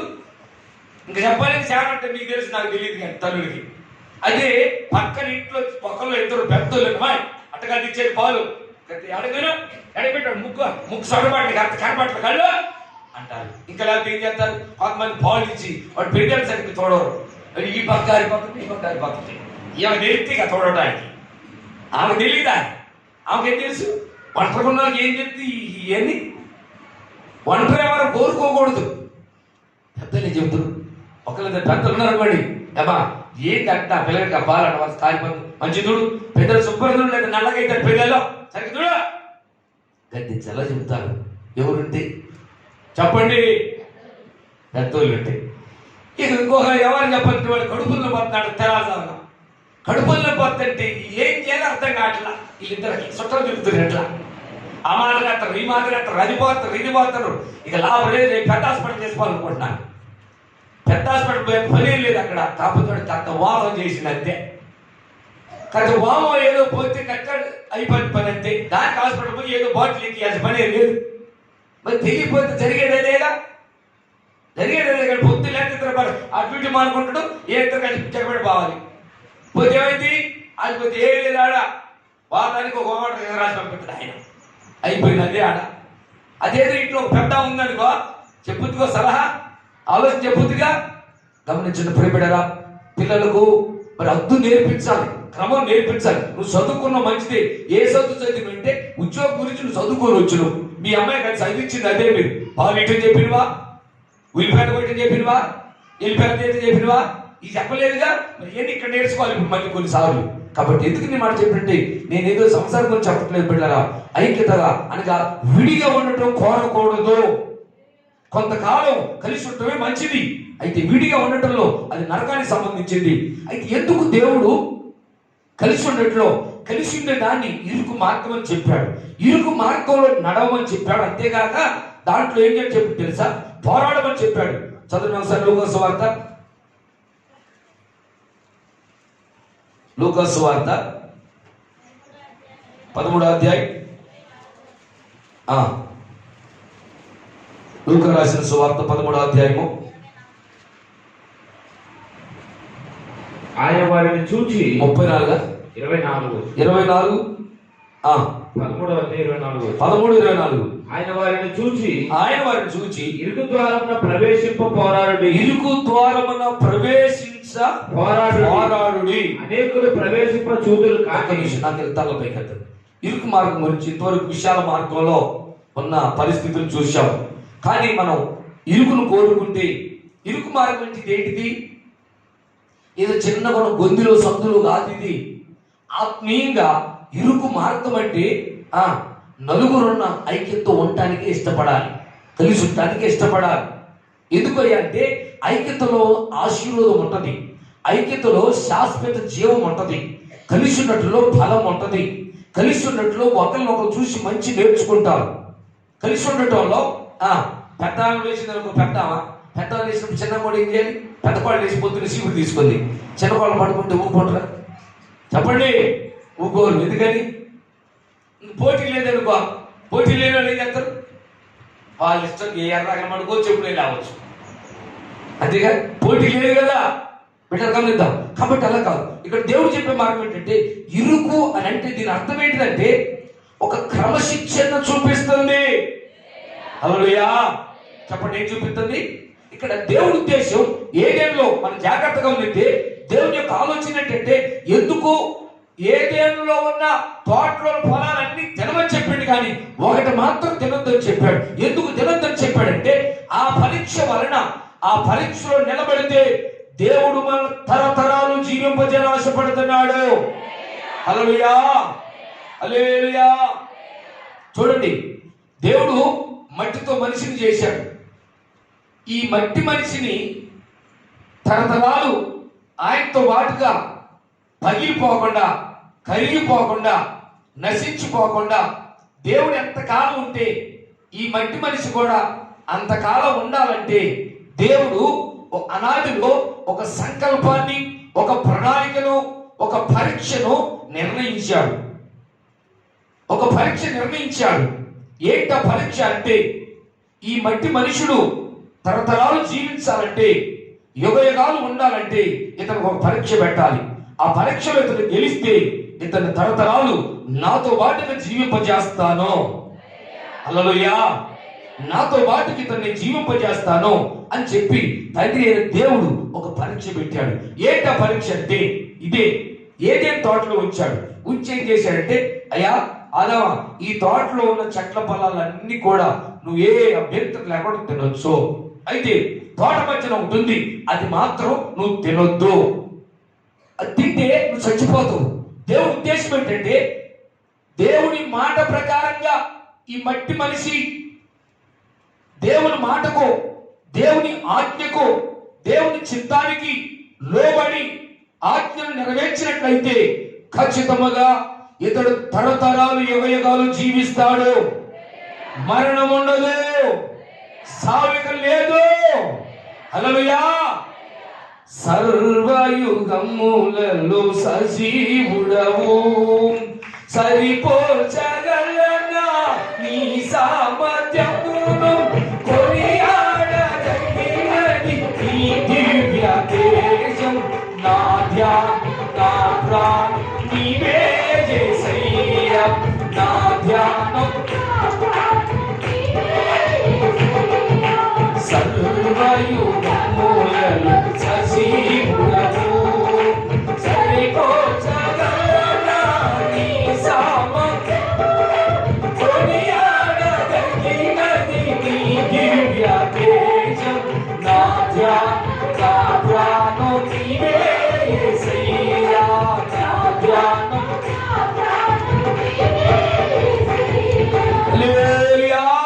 చూడండి, దేవుడి ఉద్దేశం ఏంటంటే వీళ్ళకి ఒక పరీక్ష పెట్టాడు. ఎలా పెట్టాడు పరీక్ష? ఆదికాండం 2:16 చదువుకుందాం ఒకసారి. ఆదికాండం 2:16. ఇరుకు మార్గం ఎందుకు దేవుడు నియమించాడయ్యా అని అంటే, మరియు దేవుడైన యెహోవా ఈ తోటలో ఉన్న ప్రతి వృక్ష ఫలములను, ఈ తోటలో ఉన్న ప్రతి వృక్ష ఫలములను నీవు నిరభ్యంతరముగా తినవచ్చు, నీవు అభ్యంతరం అడ్డు లేకుండా తినవచ్చు.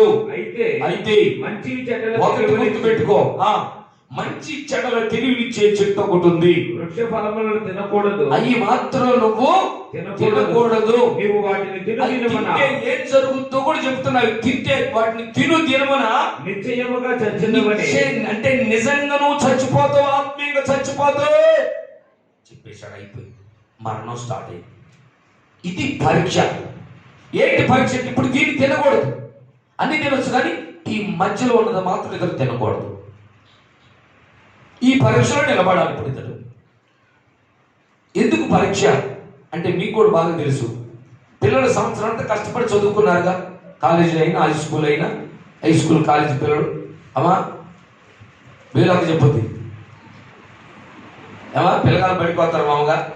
సంవత్సరాలతో వచ్చారు, ఇంకో క్లాసులో పంపిస్తారా? పంపిస్తారామా? పంపిరు. ఎక్కడ పంపిస్తారు? పరీక్ష రాత్రి ఇంకో క్లాసుకు కావాలి, ఈ పరీక్షలో పాస్ కావాలి. బిడ్డరా, నువ్వు సంవత్సరంతో పోయినా కానీ పోనీలే ఇంకో క్లాస్ పంపిస్తాను, పంపారు. ఎందుకు అని అంటే వీడు పరీక్ష రాయాలి. చిన్నపిల్లలకి లేదు కేసీఆ సైలెంట్. పరీక్ష రాయాలి. పరీక్ష రాస్తేనే ఇంకో క్లాసు, లేకపోతే నువ్వు అక్కడే ఎనిసి పంపించే పని లేదు. ఇంకా చెప్పింది ఎక్కితే ఇంటికి పంపిస్తా. గమనించాలి. అట్లే ఏంటా పరీక్ష అంటే పిలిపెట్టారా, ఆ పండు తినకూడదు, తినకోకుండా మిగతా తినొచ్చు. ఇది ఆరవ పెట్టిన పరీక్ష. మన పిల్లల పరీక్ష ఏంటంటే వాళ్ళ పరీక్షలో గెలిస్తేనే, పరీక్షలో నెగ్గితేనే ఇంకో క్లాస్కి వెళ్తారు, లేకపోతే ఇంకో క్లాసు లేదు. అనగా ఆదాము యొక్క స్టేజి మట్టితో చేయబడ్డాం మనం. ఇది మట్టి శరీరం, ఇది మట్టి అయిపోద్ది. అయితే మట్టి మనుషుడు మహిమలో తరతరాలు జీవించాలంటే ఆ ఛాన్స్ లేదు. అయితే ఆ ఛాన్స్ ఎక్కడుందంటే ఇక్కడ పెట్టిండు దేవుడు. నీవు నా మాట విని దీన్ని తినకుండా ఉంటే, నా ఆజ్ఞ నువ్వు పఠిస్తే నువ్వు నిరంతరం జీవిస్తావు. ఇక్కడ పెట్టిండి నీకు. అయితే ఇక వీళ్ళన్నీ మరి అసలు ఆడ పెట్టకపోతే తినకుండా ఉంటారు అనుకుంటాం మనం. మరి ఆడ పెట్టకపోతే తినకుండా ఉంటారు. ఓకే, నిజమే.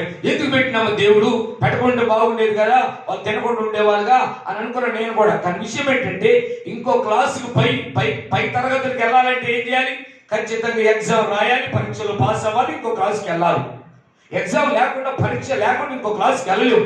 అలాగే మట్టి మనిషి మనం యుగయుగాలు దేవునితో సహజీవనం చేయాలంటే, దేవుడు అంటే మహిమా స్వరూపి, ప్రేమ స్వరూపి.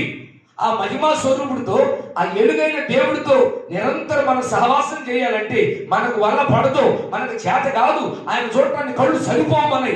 అలాంటి దేవుడితో ఎలా సహవాసం చేయగలం? వాక్యం రాయబడిన యెషయా గ్రంథంలో, మనలో ఎవడు నిత్యము దహించుతున్న అగ్నితో సహవాసం చేయగలడు? చదువును ఒకసారి యెషయా గ్రంథం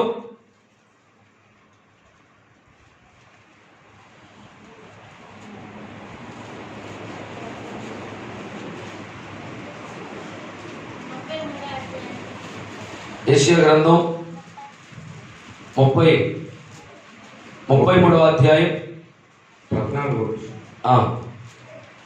33:14. సియోనులోనున్న పాపులు దిగులు పడుచున్నారు, వణుకు భక్తిహీనులను పట్టెను.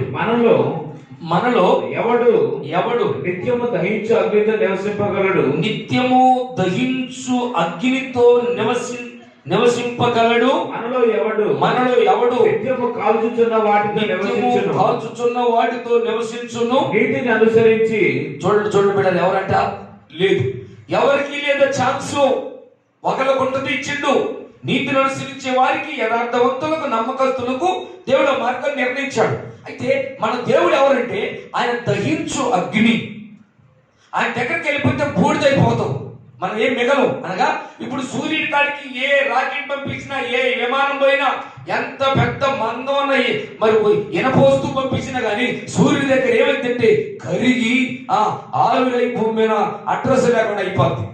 అట్లా సూర్యుడిలోనే అంత శక్తి ఉంటే సూర్యుడిని పుట్టించిన ఆయనకి ఎంత శక్తి ఉంటుందో ఆలోచించండి ఒకసారి. కాబట్టి మనము దేవుడు ఉద్దేశం ఏంటంటే ఈ మట్టి మనిషి కరిగిపోతుంది.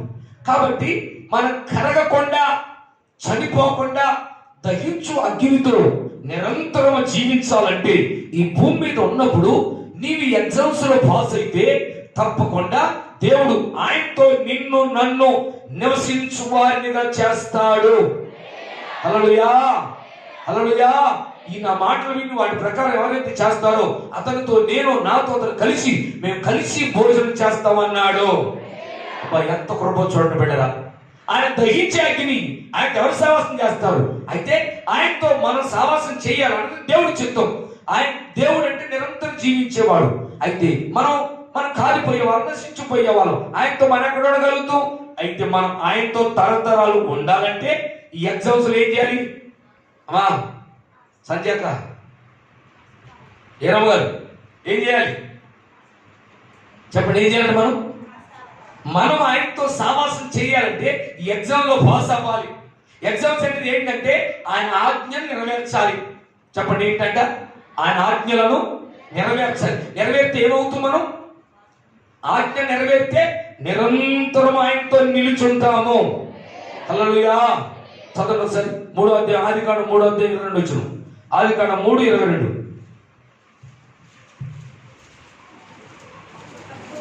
అప్పుడు దేవుడైన యెహోవా ఆ. ఇదిగో, గుర్తుపెట్టుకోండి, దేవుడు ఈ పరీక్ష ఎందుకు పెట్టాడు, ఏదైనా తోటలో పండు ఎందుకు తినొద్దని చెప్తున్నాడంటే, ఈ పండు తినకుండా నువ్వు కాపాడుకోగలిగితే, ఈ పండు తినటం అంటే ఇప్పుడు భూమి మీద ఉన్న విషయం ఏంటంటే, గుర్తుపెట్టుకోండి, ఇప్పుడు భూమి మీద ఈ పండు ఏంటి మంచిగా తెలియచే పండు అంటే టీవీ, సీరియల్, సినిమాలు, అబద్ధం, బూతులు, దొంగతనం, వ్యభిచారం, మోసం, అన్యాయం, అక్రమం, వీటిని నువ్వు చేయకుండా నిన్ను ఆపుకోగలిగితే నీవు తరతరాలు ఆయనతో జీవించబోతున్నావు. చచ్చిపోయిన శవమై నేను సమాధిలో పెట్టి 100 సంవత్సరాలు అయినా సరే మళ్ళా నువ్వు తిరిగి లేస్తావు ఆయన నామములో. చదువున్నాడు 3:22. అప్పుడు దేవుడైన యెహోవా ఇదిగో మంచి చెడ్డలను ఎరుగునట్లు ఆదాము మనలో ఒకని వంటి వాడు ఆయన. కాబట్టి అతడు ఒకవేళ తన చెయ్యి చాపి జీవవృక్ష ఫలమును దాన్ని తీసుకొని తిని నిరంతరము జీవించినేమో అని దేవుడైన యెహోవా అతడు ఏ నేల చాలు. అంటే ఇక్కడ చూడండి, అతను ఒక దాన్ని తీసుకొని తిని, అంటే తోటలో ఇంకో చెట్టు కూడా ఉంది, అది ఏంటిదంటే జీవవృక్షం. చెప్పండి, తోటలో ఎన్ని ఉన్నాయి? చాలా ఉన్నాయి, కానీ వాటిలో 2 పేర్లు చెప్తున్నాను. ఏంటిదంటే, ఒకటేమో మంచి చెడ్డలు తెలియనిచ్చే పండు, ఈ చెట్టు పేరు అది. ఇంకో చెట్టు పేరు ఏంటిది? జీవవృక్షము. చెప్పండి రేవంత్, ఏంటిదట? జీవవృక్షం. రెండో దాని పేరు ఒక దాని పేరేమో మంచి చెడ్డలు తెలియనిచ్చే వృక్షము, రెండోదేమో జీవవృక్షం. అంటే దీన్ని తింటే నిరంతరం బ్రతుకుతాడు, దీన్ని తింటే నిరంతరం బ్రతుకు, 70 సంవత్సరాలకు చచ్చిపోతాం. అయితే ఇప్పుడు దేవుడి ఉద్దేశం ఏంటంటే, నువ్వు దాన్ని తిని చచ్చిపోవాలని చూడలేదు ఆయన. ఈ పరీక్షలు దాన్ని తినకుండా నువ్వు ఉంటే దీన్ని తింటావు, దీన్ని తింటే ఏమవుతావు? నిరంతరం జీవిస్తావు. అందుకే ఆదాము ఒక చెయ్యి జబ్బు తీసుకొని తింటాడేమో అని అంటున్నాడు. అంటే తిని నిరంతరం జీవిస్తాడేమో. అంటే దేవుడి ఉద్దేశం ఎలాగుందో, మనం నిరంతరం బ్రతకాలని మనం చేశాడు. హల్లెలూయా, హల్లెలూయా. ఎలా ఉండాలని కోరుకున్నాడు దేవుడు అంటే, ఇదే ఇరుకు మార్గం. అంటే ఈ పరీక్షకు నిలబడాలి, ఈ పరీక్షకు నిలబడాలి. ఇప్పుడు ఈ చెట్టు భూమి మీద ఎలా ఉంది? ఇప్పుడు ఈ చెట్టు అంటే మంచిగా తెలిసి చెట్టు అంటే టీవీలు, సినిమాలు, సీరియళ్ళు, అబద్ధం, దొంగతనం, మోసం, ఈ లోక ఆస్తులు, ఈ లోక డబ్బులు, ఈ లోక సంపద, ఈ లోకంలో ఉన్నవన్నీ కూడా ఈ పండుతో సమానం. దీన్ని తింటంటే, ఇది తింటే నువ్వు 1000 ఎకరాలు నీకు ఉండొచ్చు, నువ్వు చచ్చిపోయిన 1 ఎకరం తీసిపోతావా? అమ్మా ఏం లేదు, పోయిన కేజీ తీసిపోతావు, బంగారం ఏమన్నా ఓ మంచి బ్రిడ్జ్ గారు తీసిపోతావా? నీ మనవాళ్ళని పక్కన తీసిపోతావా? అమ్మా తీసిపోతుంది లేదు, ఒట్టికొచ్చి ఒట్టికి పోవాల్సిందే. అయితే మరి దీన్ని ఇప్పుడు తినకుండా ఉండాలి. ఇప్పుడు ఇక్కడ జీవవృక్షాన్ని కూడా దేవుడు మనం అడిగిపోయి తినలేకపోయినని చెప్పి దాన్ని కూడా భూమి మీదకి నీ నోటికాడికే తీసుకొచ్చి పెట్టాడు. హల్లెలూయా. ఇప్పుడు ఎక్కడుందంటే, నువ్వు ఇరుకులో నడవాలి. ఇరుకులో నడవటం అంటే దాని అర్థం ఏంటిది అని అంటే, ప్రియబిడ్డలారా, మనము అందరిలాగా ఉండటానికి వీలు పడదు. చెప్పండి ఏంటంట? బాప్తిసం పొందిన మనము అందరిలాగా ఉండటం కుదరదు. అందరూ ఏం చేస్తారు? అబద్ధం ఆడతారు, దొంగతనం చేస్తారు, సినిమాలు చూస్తారు, బూతులు మాట్లాడతారు, అన్ని పండుగలు చేస్తారు, అన్ని చోటకి వెళ్తారు, అన్ని తింటారు, అన్ని చేస్తారు. కానీ వాళ్ళ సరిపోదు. బాప్తిసం పొందిన మనకు ఇప్పుడు సరిపోదు. అదే ఇరుకంటే ఏంటంటే, ఏ ఫంక్షన్ పోనీలా పోకూడదు, మనం పోకూడదు ఉన్నాయి, పోవలసినవి ఉన్నాయి, తినాల్సింది ఉంది, తినకూడదు ఉంది. మీకు చెప్పే రాత్రి మనం చెప్పుకున్నాం కదా, దానియేలు ఏం చేశాడు? ఆ రాజుగారు భుజించే భోజనం పెట్టాడు. రాజుగారు బానిసలకి పెడితే ఇతను వద్దని చెప్తున్నాడు. ఎందుకంటే రాజుగారు పొద్దుటే తన దేవతలకు దేవుడు బలిపించిన బలిమాంసం వీళ్ళ పెడుతూ వచ్చాడు. అది తింటే అపవిత్రులు అయిపోతాం, అది తింటే శపించబడతాం, అది తింటే నరకానికి వెళ్ళిపోతాం మనం. కాబట్టి మనం అపవిత్రులు కాకూడదు, పరిశుద్ధంగా ఉండాలి. పరిశుద్ధులు ఎవరంటే లోకంలో దాన్ని తినకుండా మన జీవితాన్ని ఆపుకోవాలి. ఇక్కడ గమనించే బిడ్డరా, దేవుడి ఉద్దేశం ఏంటంటే మనం నిరంతరం బ్రతకాలి. నిరంతరం బ్రతకాలంటే ఇప్పుడు ఇరుకులోకి వెళ్ళాలి. ఇరుదారులు నడిస్తే నిరంతరం బ్రతుకుతూ, విశాలతలు వెళ్ళిపోతే ఏడ సత్తం ఆడ సత్తం. ఇప్పుడు ఇరుకంటే ఏంటంటే, మనం అందరిలాగా బూతులు మాట్లాడకూడదు, అందరిలాగా దొంగతనం చేయటం కుదరదు, మానేయాలి. అందరిలాగా వ్యభిచారం చేయటం కుదరదు, మానేయాలి. అందరిలాగా సినిమాలు మనం చూడకూడదు, దాన్ని మానేయాలి. బిడ్డరా, ఇంకా చెప్పుకుని పోతే చాలా విషయాలు ఉన్నాయి. దేవుడి ఉద్దేశం ఏంటంటే మనము నిరంతరం బ్రతకంటే ఇరుకులోకే వెళ్ళాలి, కష్టంలోకే వెళ్ళాలి, శ్రమలోకే వెళ్ళాలి. ఉన్నదంతా ఈ వారం సంపాదించుకున్నాం, మనం తింటానికి వచ్చుకొని మిగతా ఖర్చు పెట్టిన అయిపోయి, మళ్ళీ రేపు వారం చేతికి రచ్చడమే, మళ్ళీ రేపు మళ్ళీ పనికి పోవటమే, మళ్ళీ సంపాదించుకోవటమే. ఏదైనా బతుకని తింటేనా? అవును, శ్రమతోనే మనం ఉండాలి, శ్రమలో నడవాలి. మన కష్టంలో ఇంకో వ్యక్తి పెట్టాలి. కాలు చేతులు లేని వ్యక్తికి, అనారోగ్య దిక్కు లేని వ్యక్తిని ఆదుకోవాలి. ఇక గమనించబడరా, దేవుని ఉద్దేశం ఏంటంటే మనం నిరంతరం బ్రతకాలని. ఆయన ఏం చేశాడంటే ఆయనే శరీరానికి లోకంలో దిగి వచ్చాడు. చదువున ఒకసారి మత్తయి యోహాను సువార్త 10వ అధ్యాయం 10వ వచనం. యోహాను సువార్త 10:10.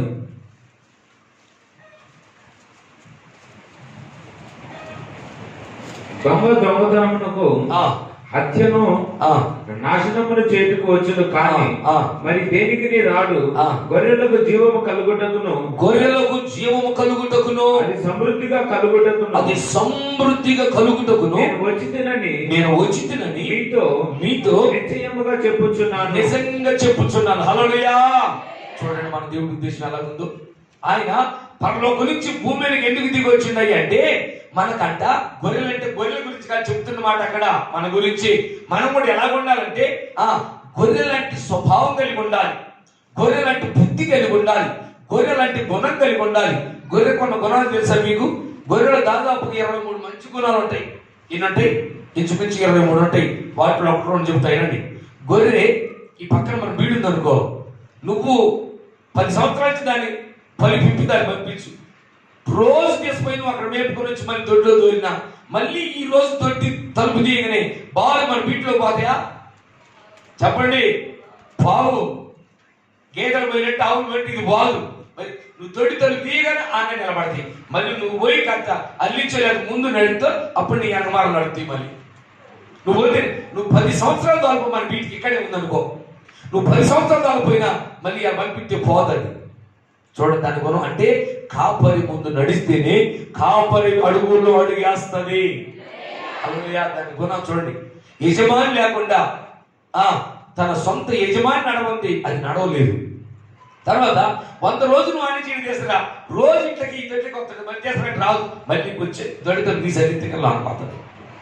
వెళ్ళరా ఎండకు తీసుకుని ఎండకు మాడబెట్టు, నన్ను ఎండకు వచ్చిన అందం 10ంటికి ఇప్పు, 1 గంటకి ఇప్పు దొడ్లో వచ్చి టిప్పిన ఏంటని అడగదు. నీళ్ళు మరి మేకలని కడిగేసే పొగులంతా రాళ్ళ మండ పెట్టుకునిరా, ఏందయ్యా నన్ను రాళ్ళ మండ పెట్టుకొచ్చిన అడగదు.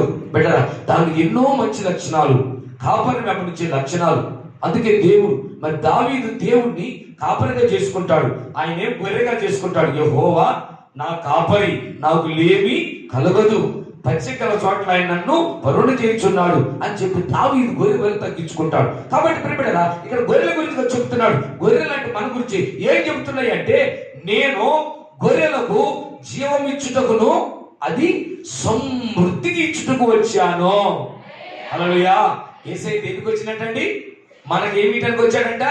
సమృద్ధి అయిన జీవం. అంటే మనం సమృద్ధి లేదా? లేదు. ఇది 70 సంవత్సరాలకు అయిపోయింది, 40 సంవత్సరాలు, ఇప్పుడు 40 దాటలేదు, అప్పుడు అయిపోయింది. తల పడిపోయింది, కాళ్ళు పని చేయట్లా, కళ్ళు పని చేయట్లా, కళ్ళు మగరాన్ని పెద్దనాయి. ఎందుకు? నేను దీన్ని కాపాడటానికి ఇష్టపడలేదు, నష్టపరచడానికి ఇష్టపడే కాబట్టి తొందరగా ఒక్కొక్కటి వాటి పని చేస్తాను. వాటి పని అంటే రోజు 1 గంట అయితే రాత్రి 2:30 అయిపోయింది. చదువుకొని నేను బైబిల్ చదువుతున్న చదువుబుద్ధి అవుతుంది. ఎంతసేపు చదువుబుద్ధి అయింది కానీ మళ్ళీ ఇప్పుడు గంట పడుకోకపోతే మళ్ళీ సరే పొద్దున్న లేవదు, ఇది అంత తిరిగి గుర్రం సాగరిస్తుంది మళ్ళీ ఇది అని చెప్పి ఏదో గట్టి కాసేపు కళ్ళు మూసుకున్నా. గమనించాలి. ఎందుకు చెప్పిన మాట అంటే మన జీవితంలో మనం బ్రతకడానికి కళ్ళు లేవు. అంటే రోజు ఈ వర్షాన్ని నిద్రకాయటం వల్ల కళ్ళు లేవు, ఇది 2 మంటలు వచ్చేసి సూపు తగ్గిపోయింది. ఇంకేం చేయాలి? తిన్న సరిగ్గా అరగకపోవటం వల్ల కిడ్నీలు ప్రాబ్లం వచ్చేసి, మరి సరిగ్గా అరగకపోవటం వల్ల ఏమైంది? గ్యాస్ పట్టుద్ది. సరిగ్గా జీర్ణం మన తిన్న టైంకి అరగకపోతే అది ఇసంగా మారుద్ది, షుగర్గా మారుద్ది, రకరకాల జబ్బులు ఎదురవుతాయి. బట్ ఎన్నో పరిస్థితులు. ఎందుకు మాట చెప్పినట్టే మనం ఇక్కడ ఉండడానికి లేవు. ఆ సమృద్ధి జీవనం తొందరగా పొందుకొని తొందరగా వెళ్ళిపోవాలి, పరలోకంలో అక్కడ తరతరాలు జీవించాలి. ఇది ఎంత మంది పోయింది? 70 సంవత్సరాలు. కాబట్టి యేసు ప్రభువు దేనికి వచ్చినట్టే మనం ఇరుకులో నుంచి విశాలతలోకి తీసుకోవాలని వచ్చాడు. అనగా నువ్వు ఇరుకుని ఎన్నుకొని ఇక్కడ దేవుడిచ్చి ఆ జీవాన్ని పొందాలంటే, ఆయన ఇచ్చే సమృద్ధి జీవనం పొందాలంటే మన అందరిలాగుంటే మనకు అది దొరకదు. ఎవరు దొరుకుద్ది? ఇరుకులో నడిచే వాళ్ళకి, శ్రమ పడే వాళ్ళకి, కష్టపడే వాళ్ళకి. బిడ్డలకు మనం గమనిస్తే అదే యోహాను సువార్త 11వ అధ్యాయం చూడండి ఒకసారి. 11 25-26 చదువుకుందాం ఒకసారి. యోహాను సువార్త 11వ అధ్యాయం త్వరగా చదవాలి.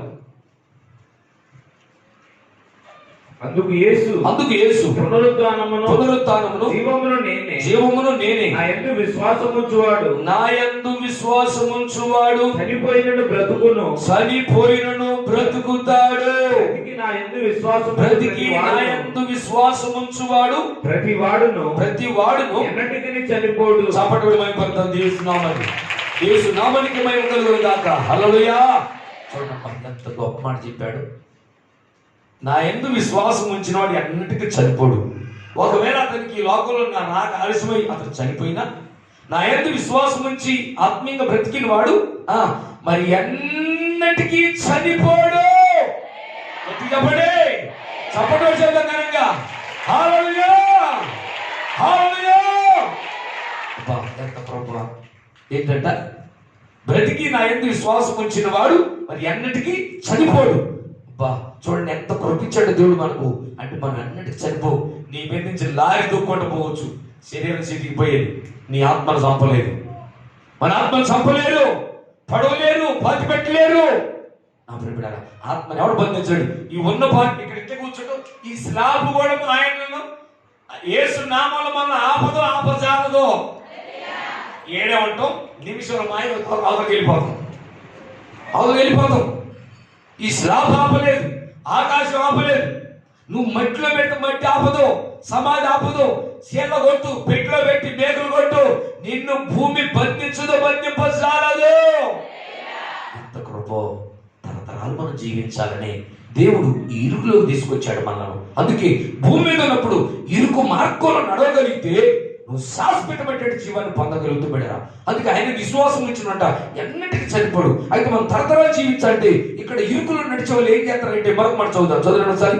యోహాను సువార్త 6వ అధ్యాయం 53-55 చదువుకుందాం ఒకసారి త్వరగా. యోహాను సువార్త 6వ అధ్యాయము 53వ వచనం 58వ వచనం 2వ వచనం చదువుకుందాం ఒకసారి. కావున యేసు ఇట్లా మీరు మనుష్య కుమారుని శరీరం తిని స్పష్టంగా చదువు. మనుష్య కుమారుని శరీరం తిని ఆయన రక్తం తాగితేనే గాని మీలో మీరు జీవము గలవారు కారు. అదిగో మనం తరతరాలు బ్రతకాలంటే మొదటిగా ఏంటి అంటే ప్రభు శరీరాన్ని, ప్రభు రక్తాన్ని తిన్నట్లయితే మనలో మనం జీవం గలవారికి మార్చబడతాం. అయితే 58 వచనం కూడా 58. ఇదే పరలోకము నుండి దిగి వచ్చిన ఆహారము. పితరులు మన్నాను తిని చనిపోయినట్టు కాదు. ఈ ఆహారం తినివాడు ఎల్లప్పుడూ జీవించునని నిశ్చయముగా మీతో చెప్పుచున్నాను. హల్లెలూయా.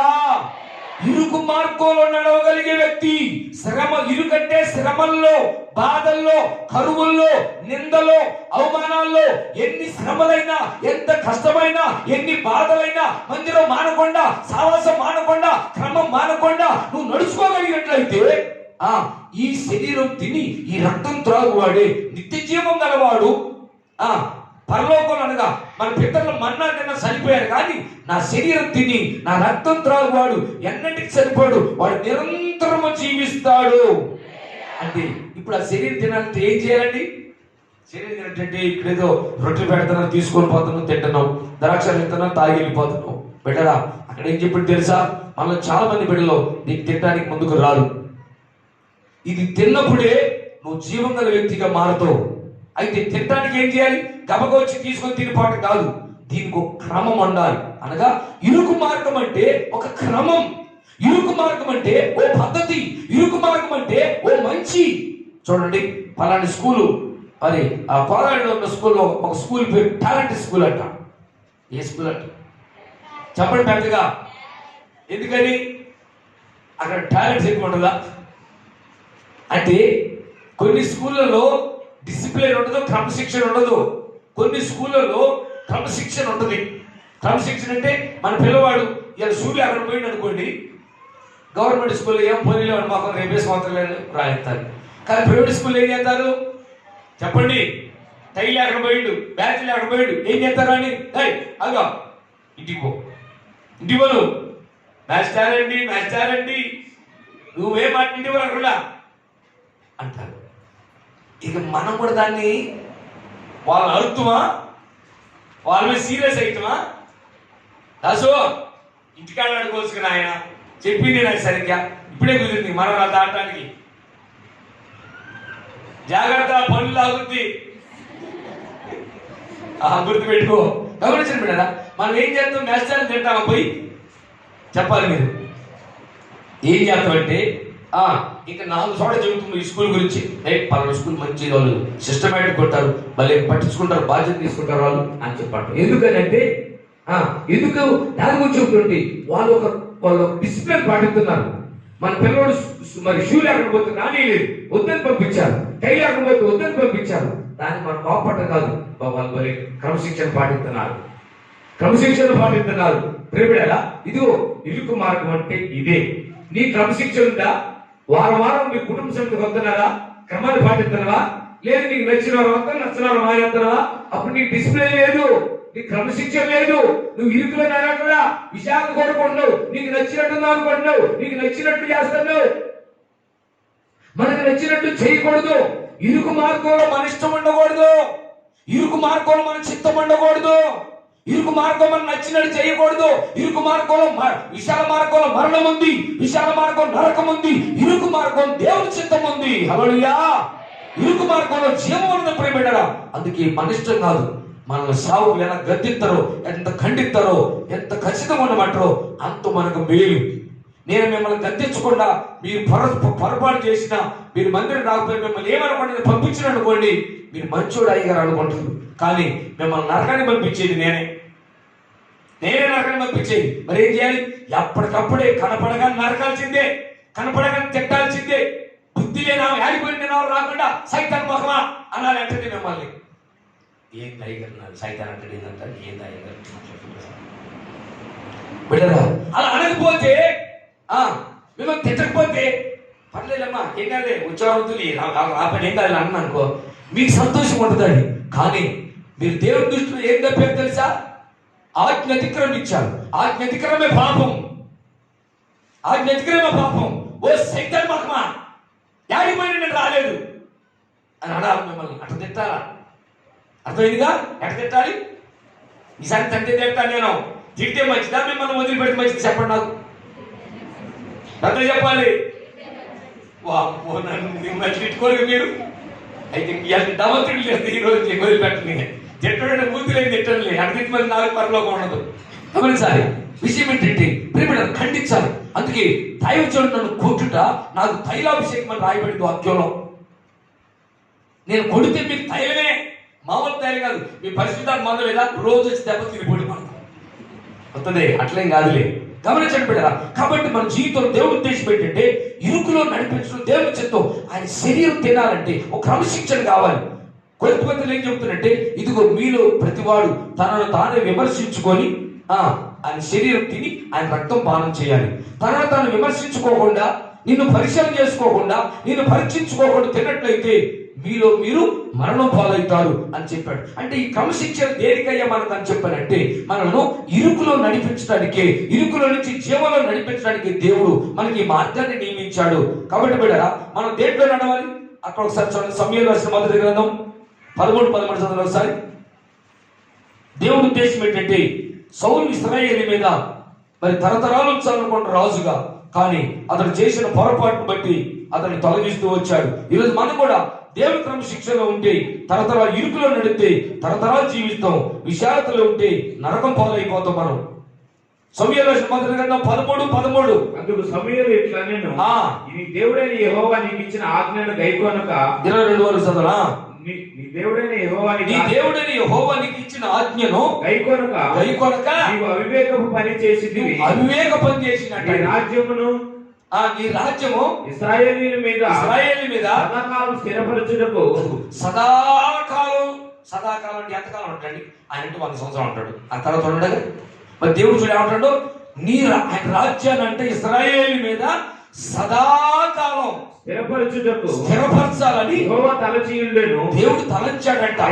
అయితే నీ రాజ్యం నిలవదు, నీ రాజ్యం ఉంటదయ్యా. ఎందుకంటే యెహోవా తన చిత్తానుసారమైన మనస్సు గల యొక్కని ఆ. కనుగొని ఉన్నాడు. నీకు ఆజ్ఞాపించిన దాన్ని నీవు గైకొనకపోతివి కనుక దేవుడు ఆజ్ఞాపించిన ఆజ్ఞను ఆదామునైతే ఆ చెట్టు పండు తినొద్దని చెప్పాడు. ఇప్పుడు మరి ఆ సౌలు అయితే మరి అన్ని దేవతలకు వెళ్ళిపోయినటువంటి అన్ని జనులు వాటిని ఏది ముట్టుకోవద్దు అని చెప్పాడు. ఈయన ఎన్ని తీసుకో ఆజ్ఞను పాటించడమే ముఖ్యమో. దేవుని యొక్క ఆజ్ఞను మనం నెరవేర్చగలిగితే మనం తరతరాలు జీవిస్తాం. చూడండి, యుగయుగాలు ఈ రాజ్యాన్ని స్థిరపరచాలనుకున్నాడు దేవుడు, కానీ తను నిలబడలేకపోయాడు. ప్రియబిడ్డారు, కారణం ఏంటంటే 15వ అధ్యాయం చదువు, అక్కడ ఒకసారి 15వ అధ్యాయం 11 వచనం. సమూయేలు రాసిన మొదటి గ్రంథము 15వ అధ్యాయం 11 వచనం. సౌలు నన్ను అనుసరింపక వెనుక తీసి నా ఆజ్ఞలను గైకొనకపోయిన గనుక. అది చూసారా, ఆజ్ఞలు గైకొనలేదు. ఇప్పుడు ఇరుకు మార్గం అంటే మనం ఏం చేయాలి? దేవుని యొక్క ఆజ్ఞలు పాటించాలి. లోకంలో వచ్చినట్లు ఉండొద్దు. దేవుడి చేత ఇరుకు మార్గం నడిచే వాళ్ళు ఆయన ఆజ్ఞలు పట్టిస్తారు, ఆజ్ఞలు గైకొంటారు, వాటిని నెరవేరుతారు. ఆజ్ఞలు గైకొనకపోయిన గనుక అతనిని రాజుగా నిర్ణయించినందుకు నేను పశ్చాత్తాపపడుచున్నాను. ఆదాము విషయంలో దేవుడు పశ్చాత్తాపడ్డాడు. ఇప్పుడు ఇక్కడ సౌలు విషయంలో కూడా పశ్చాత్తాపడుతున్నాడు దేవుడు. చెలి, నీకు జీవితం ఇచ్చినందుకు, ఈ సంవత్సరం బతికి కాపాడినందుకు, ఈ సంవత్సరాన్ని మీకు ఇచ్చినందుకు దేవుడు పశ్చాత్తాపడకూడదు. దేవుడు సంతోషించాలి, దేవుడు ఆనందించాలి. మనకి జీవితం ఇచ్చినందుకు, మనకి భాగ్యాన్ని ఇచ్చినందుకు, దేవుడా నాకు ఈ సంవత్సరం ఇచ్చినందుకు వందనాలు. మా దినాడు దేవుడు నాకు ఒక విషయం బయటపరిచాడు రాత్రి. ఏంటిదని చెప్పంటే, అసలు మనకు మొన్న వచ్చిన కరువు మామూలు కరువు కాదంట. అయితే దేవుడు కరువుని, ఆ క్షామము అంటే లేమిడిని మరి బాప్తిసం పొందిన బిడ్డలో ఇళ్ళ దాకా ఆ కరువును రానియలేదంటండి. ఆ కరువు రాకుండా అడ్డుపడ్డాడు దేవుడు. బిడ్డారా, నా కుమారుడ, సంఘస్థులందరూ మర్చిపోతున్నారు నేను చేసింది. నేను కరువు మీ దగ్గర రాకుండా చేసినాను. కరువు మీ దగ్గర ఎట్టొచ్చింది, ఎట్టొచ్చి మిమ్మల్ని ఏం చేసేది చూడు ఒకసారి అన్నాడు. చూపిస్తే నిజంగా ఎక్కడ రాదు, నా కానించే మొదలైంది. మా కానీ ఎక్కడ మొదలైంది అనుకున్నావు? అసలు కనీసం బ్రష్ చేసి రుద్దుకుందంటే పేస్ట్ లేదంట, బ్రష్ అయిపోయిందంట. ఆ చెట్టు మొహం పళ్ళు ఇచ్చుకున్నామంట. కరువు ఎంత తాండవలాడుతుంటే మరి పాపం పాస్టర్ గారు వెళ్ళలేదంట అని చెప్పి ఎవరు ఒక అమ్మ అంతంత కూర పంపించిందంట. ఆ కూర పంపిస్తే మధ్యలో ఒక ఆయన కలిసి ఏం చేసిందంట, ఆయన మధ్యలో తీసుకొని తింటండి. బిడ్డరా, ఇంక సంఘస్థులు అందరూ మరి చింపిరి గుడ్డలు, చింపిరి తల, చిరిగిపోయిన బట్టలు. ఎంత కరువు అంటే అబ్బా, వాళ్ళ పిల్లగాలు వాళ్ళే తీసుకొని తిని అంత ఆకలి అవుతుందంట ఒక్కొక్కరికి. అర్థవుతుందా? అంత ఆకలి అవుతుందంట ఒక్కొక్కరికి మనలో. ఇదిగో నాకు మళ్ళా ఇంత భయంకర కరువు నేను అడ్డుపడిపోతే మీకు వచ్చేది, కానీ ఈరోజు మీరు అక్కడ గుర్తుంచుకోవట్లేదు. ఇప్పటికి 24 రోజులు అవుతుంది. మీ ఇష్టానుసారం నడుస్తున్నారు తప్ప, ఇష్టం వచ్చినట్టు తింటూ వద్దరు తప్ప, శనివారం ఒక్క పూట కూడా మీరు ఉపవాసానికి ఇష్టపడలేదు. నేను ఎంత కరువులు మిమ్మల్ని ఆదరించి తెలుసు అన్నాడు.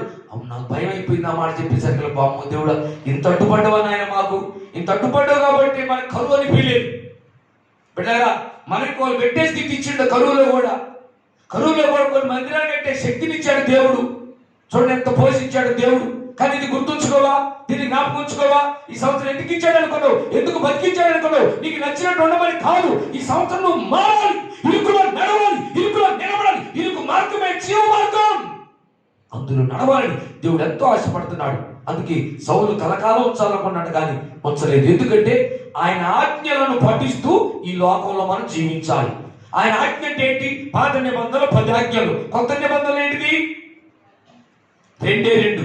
ఒకటి, దేవుని ప్రేమించాలి పూర్ణ హృదయంతో, పూర్ణాత్మతో.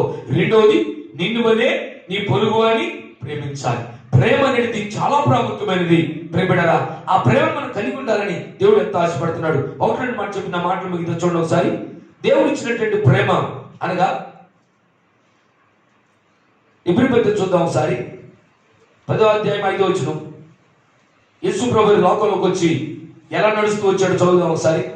ఇబ్రీ పత్రిక 10వ అధ్యాయం 5వ వచనం 12వ వచనం. కాబట్టి అందరూ తీర్చుండి ఇబ్రీ పత్రిక త్వరగా.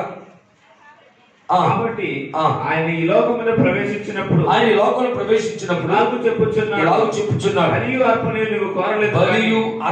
నువ్వు కోరలేదు, కానీ నాకు ఒక శరీరం అమర్చితివి, నాకు ఒక శరీరాన్ని అమర్చితివి, పూర్ణ హోమములను పరిహారార్థ బలులను నీకు ఇష్టమైనవి కావు. అప్పుడు నేను అన్నపు చుట్టలో నన్ను గూర్చి రాయబడిన ప్రకారం దేవా నీ చిత్తము నెరవేర్చుటకు ఇదిగో నేను వచ్చి ఉన్నానంటే నీ హల్లెలూయా. ఇప్పుడు భూమి మీద మనం ఏం చేయాలంటే పరలోకంలో దేవుడి చిత్తం నెరవేర్చబడుతుంది నా ప్రియమైన. అయితే భూమి మీద జరగట్లేదు. ఇక్కడ ఏం చేయాలంటే ఆయన పిల్లలుగా మనము పరలోకమందున దేవుడి చిత్తాన్ని ఇక్కడనే మనం నెరవేరితే అక్కడ తరతరాలు జీవించబోతున్నాము. హల్లెలూయా చెప్పండి. ఏం చేయాలంటే ఇక్కడ దేవుడి చిత్తాన్ని నెరవేర్చాలి. ఇక్కడ దేవుడి చిత్తం ఏంటి? శత్రువుని ప్రేమించాలి. ఇక్కడ దేవుడి చిత్తం అది. శత్రువుని ప్రేమించమంటాడు, అది దేవుడి చిత్తం. ఇక్కడ ఏమైతే లోకానికి వల్ల కాదు. ఏంటి నన్ను ఆ వర్షాన్ని తిరిగితే అక్కడ నేను ప్రేమించాను మొత్తం పోబెట్టినా అస్సలు నాకు వల్ల కాదు. నాకు నువ్వేమని చెప్పాయి కాదు. నేను మాత్రం ఇంటికి భారతం కూడా రాను. నేను రానట్లా ఇంటికి. చెల్లి తమ్ముడా, ఇదే దేవుడి చిత్తం. ఏంటంటే ఇరుకులో నడవటం అంటే భూమి మీద ఉన్నప్పుడు ఆ పరలోకమందున ఆ చిత్తాన్ని, ఆ దేవుడి చిత్తాన్ని ఇక్కడ మనం నెరవేర్చాలి ఆయన నామంలో. శత్రువును ప్రేమించాలి. నా ప్రేమిడ ఎంతవరకు ప్రాణం పోనంతగా ప్రేమించాలి. మనం గమనిస్తే దేవుని యొక్క ప్రేమను ఇరుకులో మనం విశాలతలో కాకుండా ఇరుకులో నడిచే వాళ్ళు ఎవరో ఏంటి? దేవుని ఆజ్ఞలను పఠిస్తూ అనుసరిస్తూ మన జీవితం కొనసాగించాలి. ఏంటి దేవుని ఆజ్ఞ అంటే మన పొరుగు వారిని ప్రేమించాలి. అబద్ధ సాక్ష్యం పలకొద్దు. నీ పొరుగు వారిని భార్యనైనా, నీ పొరుగు వారి పశువులైనా, నీ పొరుగు వారిని దేనైనా ఏ వస్తువు అయినా పూషిక పొల్ల కూడా అమ్మా చూడరా పూషి తెలుసా మీకు?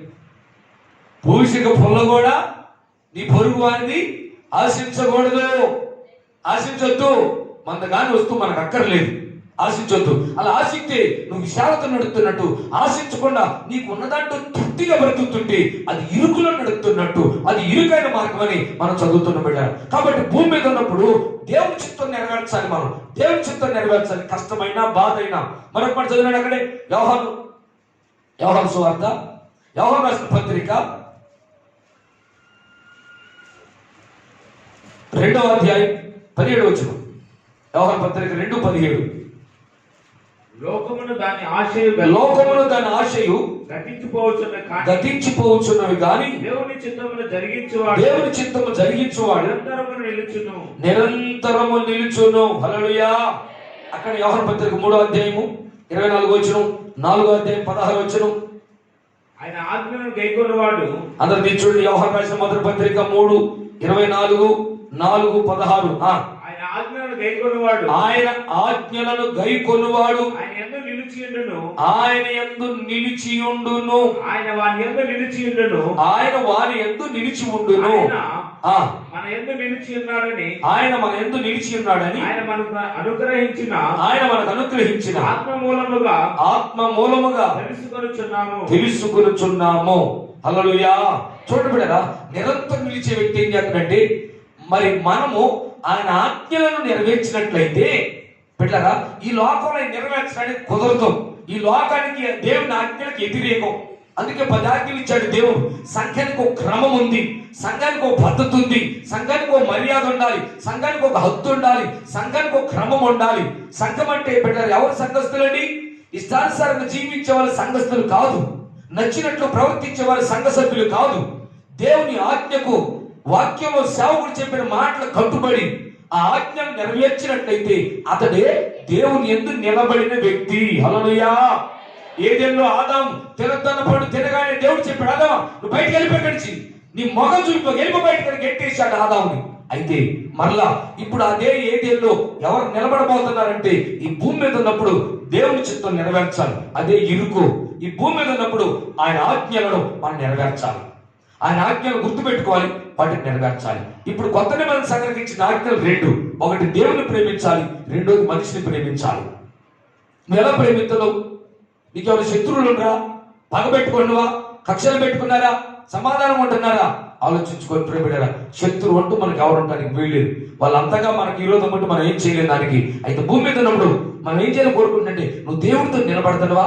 దేవుడితో నిలబడే వ్యక్తి ఎవరంటే ఆజ్ఞలు పాటించే వ్యక్తి అంట. 24 3:24 3:24, 4:16. మన ఎడల దేవునికి ఉన్న ప్రేమను 4:16. మన ఎడల దేవునికి ఉన్న ప్రేమను మనం ఎరిగిన వారమై, మనం చూడండి ఏంటంట, మన ఎడల దేవునికి ఉన్నటువంటి ప్రేమనంట మనం ఏం చేయాలి? మనం ఎరిగిన, దేవుడు నిన్నెంతో ప్రేమిస్తున్నాడో నువ్వు ఎరుగు. గత కరోనాలో కష్టకాలం రాకుండా, కరోనాతో చచ్చిపోకుండా, క్షామం రాకుండా ఎంత కాపాడిండో, ఎంత ప్రేమించిండో, ఆ ప్రేమ నీకు తెలియాలి, నాకు తెలియాలి. మనం ఎరిగిన వారమై ఆయన నమ్ముకొని ఉన్నాము. దేవుడు ప్రేమ స్వరూపి ఉన్నాడు. ప్రేమయందు నిలిచి ఉండువాడు. దేవుని యందు నిలిచి ఉన్నాడు. దేవుడు చూడండి, ఎవరంట ప్రేమలో నిలబడితే అతను దేవుళ్ళు నిలబడ్డట్టు. దేవుడు వాని యందు నిలిచి ఉన్నాడు.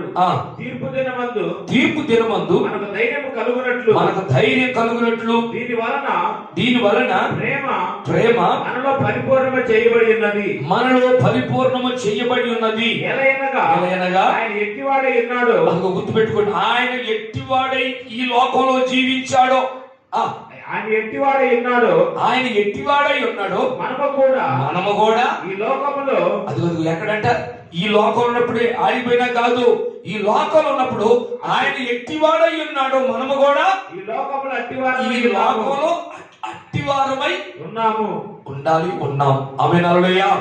గమనించబడ్డ కాబట్టి మనం భూమి మీద ఉన్నప్పుడే ఎలా ఉండాలి అంటే ఆయన చిత్తం నెరవేర్చాలి, ఇరుకులో నడవాలి. ఇరుకులో అంటే ఎన్నో శ్రమలు ఎదురవుతాయి. వాక్యం రాయబడింది కీర్తన గ్రంథంలో, నీతిమంతుని కలిగే ఆపదలు అనేకాలు చెడ్డోడికి రావు. చెడ్డోళ్ళకి ఆపద వస్తే దాంతోనే పోతారే కాదు, వాళ్ళకి జీవితం లేదు. కానీ మన జీవితంలో నీతిమంతులు ఎవరు? యేసు రక్తంతో కొనబడి మారు మనసు పొంది బాప్తిసం పొంది నీతి మార్గాల్లో శత్రువుని ద్వేషించకుండా, అనగా ద్వేషించే వ్యక్తి నరకంలో ఉన్నాడు. ఎట్లాగా నువ్వు ఎదురు ద్వేషిస్తున్నావా, ప్రేమిస్తున్నావా? నువ్వు నీ అత్తను ద్వేషిస్తున్నావా, నీ కోడను ద్వేషిస్తున్నావా, నీ బంధువులు ద్వేషిస్తున్నావా, నీ భర్త తాగుబోతను ద్వేషిస్తున్నావా, నీ బంధువులు త్రాగుబోతను ద్వేషిస్తున్నావా, వ్యభిచారాలను ద్వేషిస్తున్నావా? ద్వేషిస్తే నువ్వు నరకంలో ఉన్నట్టే చెల్లి, తమ్ముడా. ద్వేషించే మనసు వద్దు, ప్రేమించే మనసు కలిగి ఉందాం. ప్రేమించు వారే దేవుడితో నిలబడిన వాళ్ళు. యేసు ప్రభు దగ్గర పరలోకంలో నిలబడాలంటే ఎవరు నిలబడతారు? ధైర్యం అంటే భూమి మీద ఉన్నప్పుడు శత్రువుని సైతం ప్రేమించగలిగే మనసు, విరోధిని, నిన్ను పొడిచిన వ్యక్తిని సైతం ప్రేమించగలిగే మనసు, అతడే దేవుడితో నిలబడిన వ్యక్తి. అంటే ఈ రోజు నువ్వు ఇరుకులో నడుస్తున్నావా? కష్టం రాగానే ప్రార్థన మానేస్తావా? శ్రమ రాగానే ప్రార్థన మానేస్తావా? అలాంటి మనసు వద్దండి. ప్రభు కొరకు పరిశుద్ధ జీవితం చేయాలి, శ్రమల్లో నిలబడాలి, కష్టాల్లో నిలబడాలి. ఎన్ని పనులు రాని ఆదివారం వచ్చిందంటే ఆరాధన మానొద్దు. ఏదో ఒక రకంగా ఉదయం రాలేకపోయిన సాయంత్రం టైం ఏర్పాటు చేసుకుని, అయ్యా ఈరోజు సాయంత్రం ఎక్కడ చెప్పండి, అయ్యా నేను సాయంత్రం వస్తానని చెప్పని అలా ఏర్పాటు చేసుకొని దేవుని మార్గం నడుద్దాం. బిడ్డరా, ఈరోజు యేసు రక్తంతో విడిపించబడ్డవా? ఎంతమంది బాప్తిసం పొందలేదు? మనం ఎంతమంది ఉన్నారు బాప్తిసం పొందని బిడ్డలు? నా ప్రియ బిడ్డరా, ఇదిగో నీళ్లు రెడీగా ఉన్నాయి, నేను రెడీగా ఉన్న బాప్తిసం ఇవ్వడానికి. నువ్వు బాప్తిసం పొందితేనే దేవుని మార్గాల్లో నడిపించబడతావు, దేవుని చిత్తం నెరవేరుతూ. నువ్వు బాప్తిసం పొందకపోతే ఆయన చిత్తం నెరవేర్చలేవు, ఆయన ప్రేమ మనలో నిలిచి ఉండదు. కాబట్టి నమ్మి బాప్తిసం పొందిన వాడి తరతరాలు జీవించబోతున్నాడు. బాప్తిసం పొందిన బిడ్డలు ఇరుకులో నడవండి, ఇరుకులో తొలగించుకోబాకండి. ఇరుకు వస్తే రానియండి, కష్టం వస్తే రానియండి, శ్రమలు వస్తే రానియండి, అడగండి. తీసివేయమని కాదు, ప్రభువా ఈ శ్రమను ఎట్ట భరించాలని నాకు సహాయం చేయి, ఈ శ్రమకి ఎట్ట తట్టుకోవాలో నాకు ఓపికని, ప్రభువా ఈ శ్రమకు నిలబడాలో ఆ కృప నాకి అని అట్లాడు. శ్రమ తీసేమని కాదు, కష్టం తొలగించమని కాదు, ఆ శ్రమే నిన్ను యేసు ప్రభు లాగా మార్చేది. శ్రమ అంటే కొలిమి, అనగా అదే దహించేది.